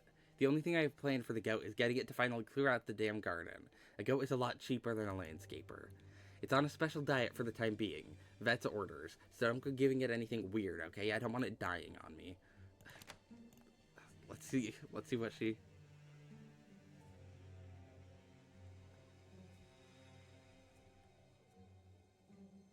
It's a bit late for me to not give him anything weird. He already ate my peanuts. He already what? Damn it, he's definitely not supposed to eat peanuts. God, there's absolutely nothing you won't meddle with, is there? Oh, fuck. Wait. Wait, she doesn't shoot me, does she? Holy shit. I know she shoots you in another route if you have powerful build and you go in and immediately rush her. But she doesn't shoot me in this round, does she? She levels the gun at you. The end of the barrel is like an unblinking black eye. Don't move. You have no idea what you've done, do you? Ha! I should have locked you in your room the second you got here. Maybe it's not too late for the little guy. Maybe I can still make things work. But I certainly can't let you keep running around while I'm stuck cleaning up after you.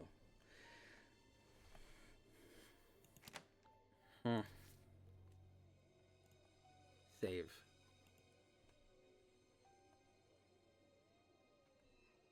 Tabitha, it's just a goat. Calm down. I'm sure it's not a big deal that he ate my peanuts. You don't get to say that about someone else's animal.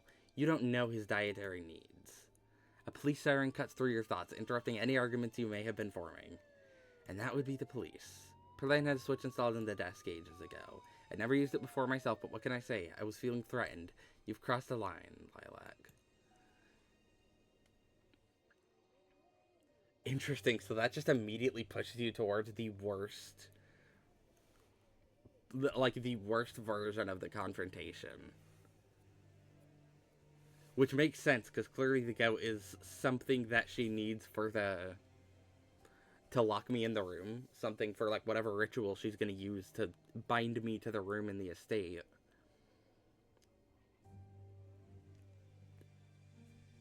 Interesting.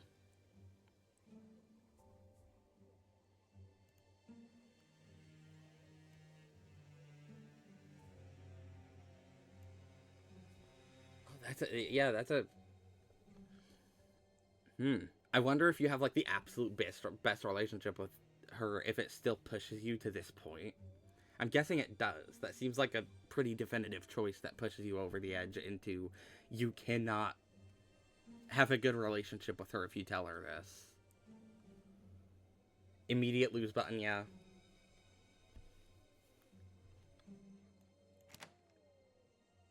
Let me see, was there anything else?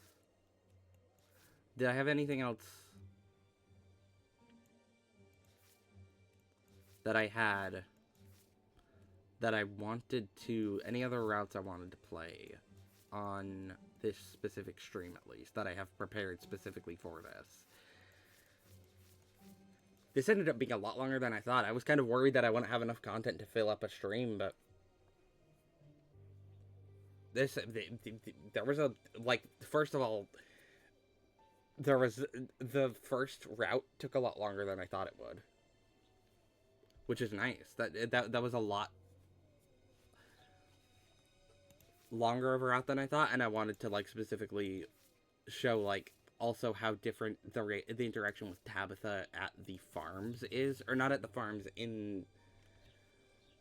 when you're with Kanika, when you're trying to save Kanika, with her being instead against Sybil this time. Yeah, I think that's going to be it for this stream. A bit of a shorter stream compared to some of my other Scarlet Hollow streams, but it's around 3 hours, so it's not too much shorter than the average ones. This was very fun. I didn't expect I was going to go back after my second playthrough on stream to play more. Because I thought that... Here, go to the main menu. There we go. I thought I was just going to kind of not play anymore on stream after my first two playthroughs and to play through the rest of the, like, paths in the game off stream, and I've done that for the most part. I've played through tons of different playthroughs since my Tabitha playthrough, and I've seen lots of stuff that I have not showed on this stream, but there was some stuff I wanted to do. There was some stuff particularly with Tabitha and Stella, because those are the characters that I mainly like showing content of on my streams, because they're my two favorite characters in the game, so I kind of want to have a lot of their different paths and routes you can get with them on stream, which is why I did this one, because I wanted to have the scene where you get Tabitha to fully open up to you in episode 5, because in my Tabitha playthrough I didn't get that because I was still romancing Stella and we confronted her together. I also wanted to get the Toxiciri route, because that one's just really fun. Also, really, Tabitha is really an asshole in that version. In that particular path, she manipulates Stella hard there. If Tabitha hates your guts and is at the farm, EX via Toxiciri, she tries to save Kanika before you can act against your will. There's a variation of Toxiciri where you accept their deal, but you committed no crime, so Franklin has no reason to arrest you. Oh, that's interesting. Yeah, I probably could have gotten that if I went for Booksmart instead of Talk with Animals there, but I wanted to have Talk with Animals because I thought I would be able to bring up the goat in the confrontation with Stella and Tabitha, but I couldn't, so... I might have to check those routes out. That's interesting. Who knows? I might do more streams of Scarlet Hollow after this. I'm not fully sure I'm not going to.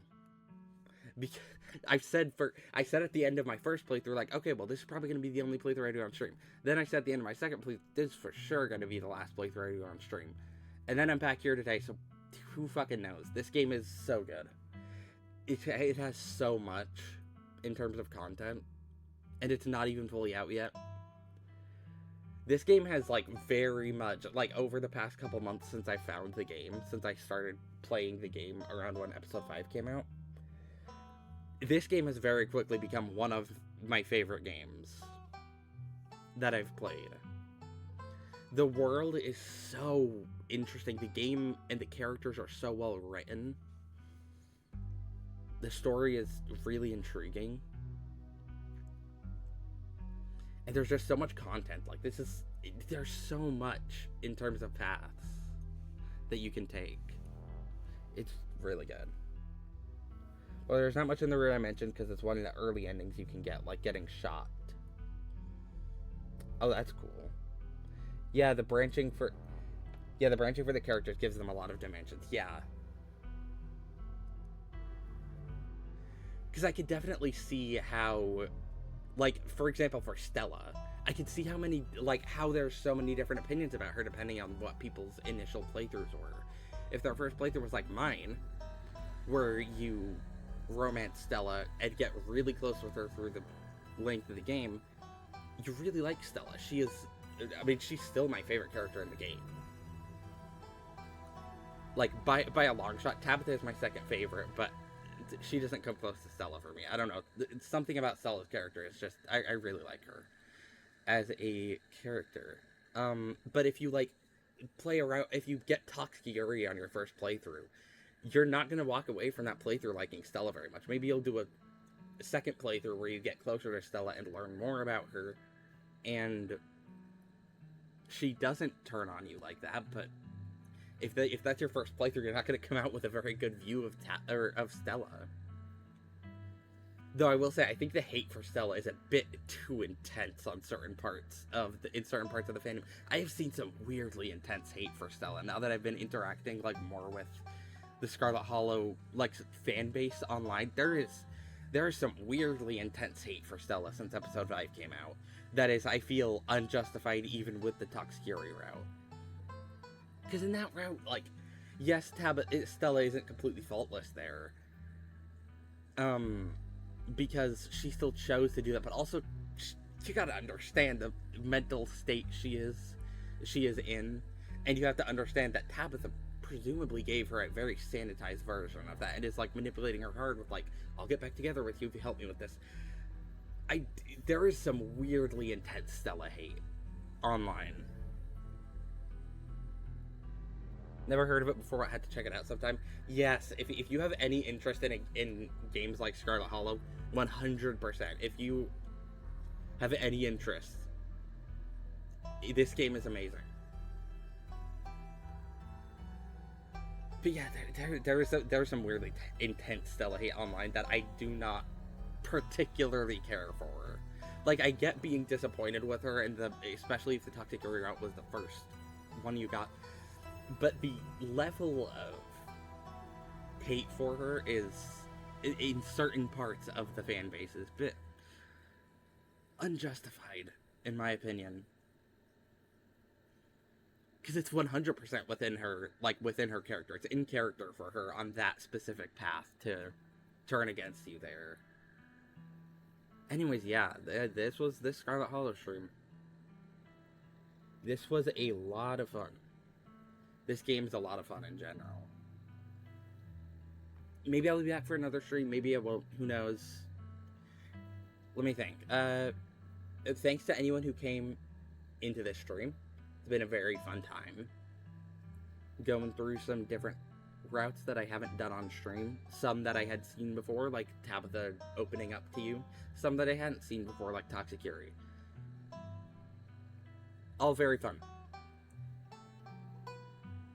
You can give me a follow if you enjoyed the stream and you want to know when I'm next going to stream, but it is not at all required. It's appreciated if you do, but it is not at all required.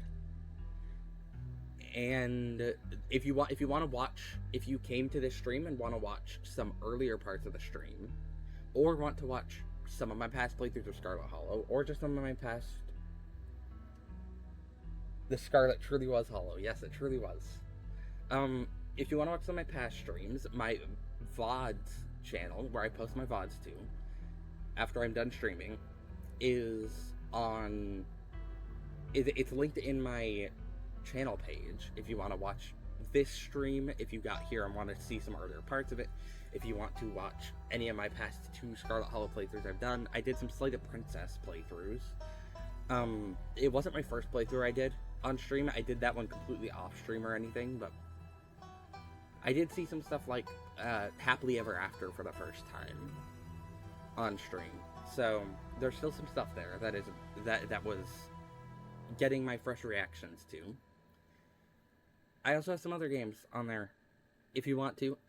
Also, my main YouTube channel is also linked in my channel page, which I have not uploaded. I hadn't uploaded on in a while before, but I have started editing down my Scarlet Hollow my first Scarlet Hollow playthrough, and I have uploaded the first episode.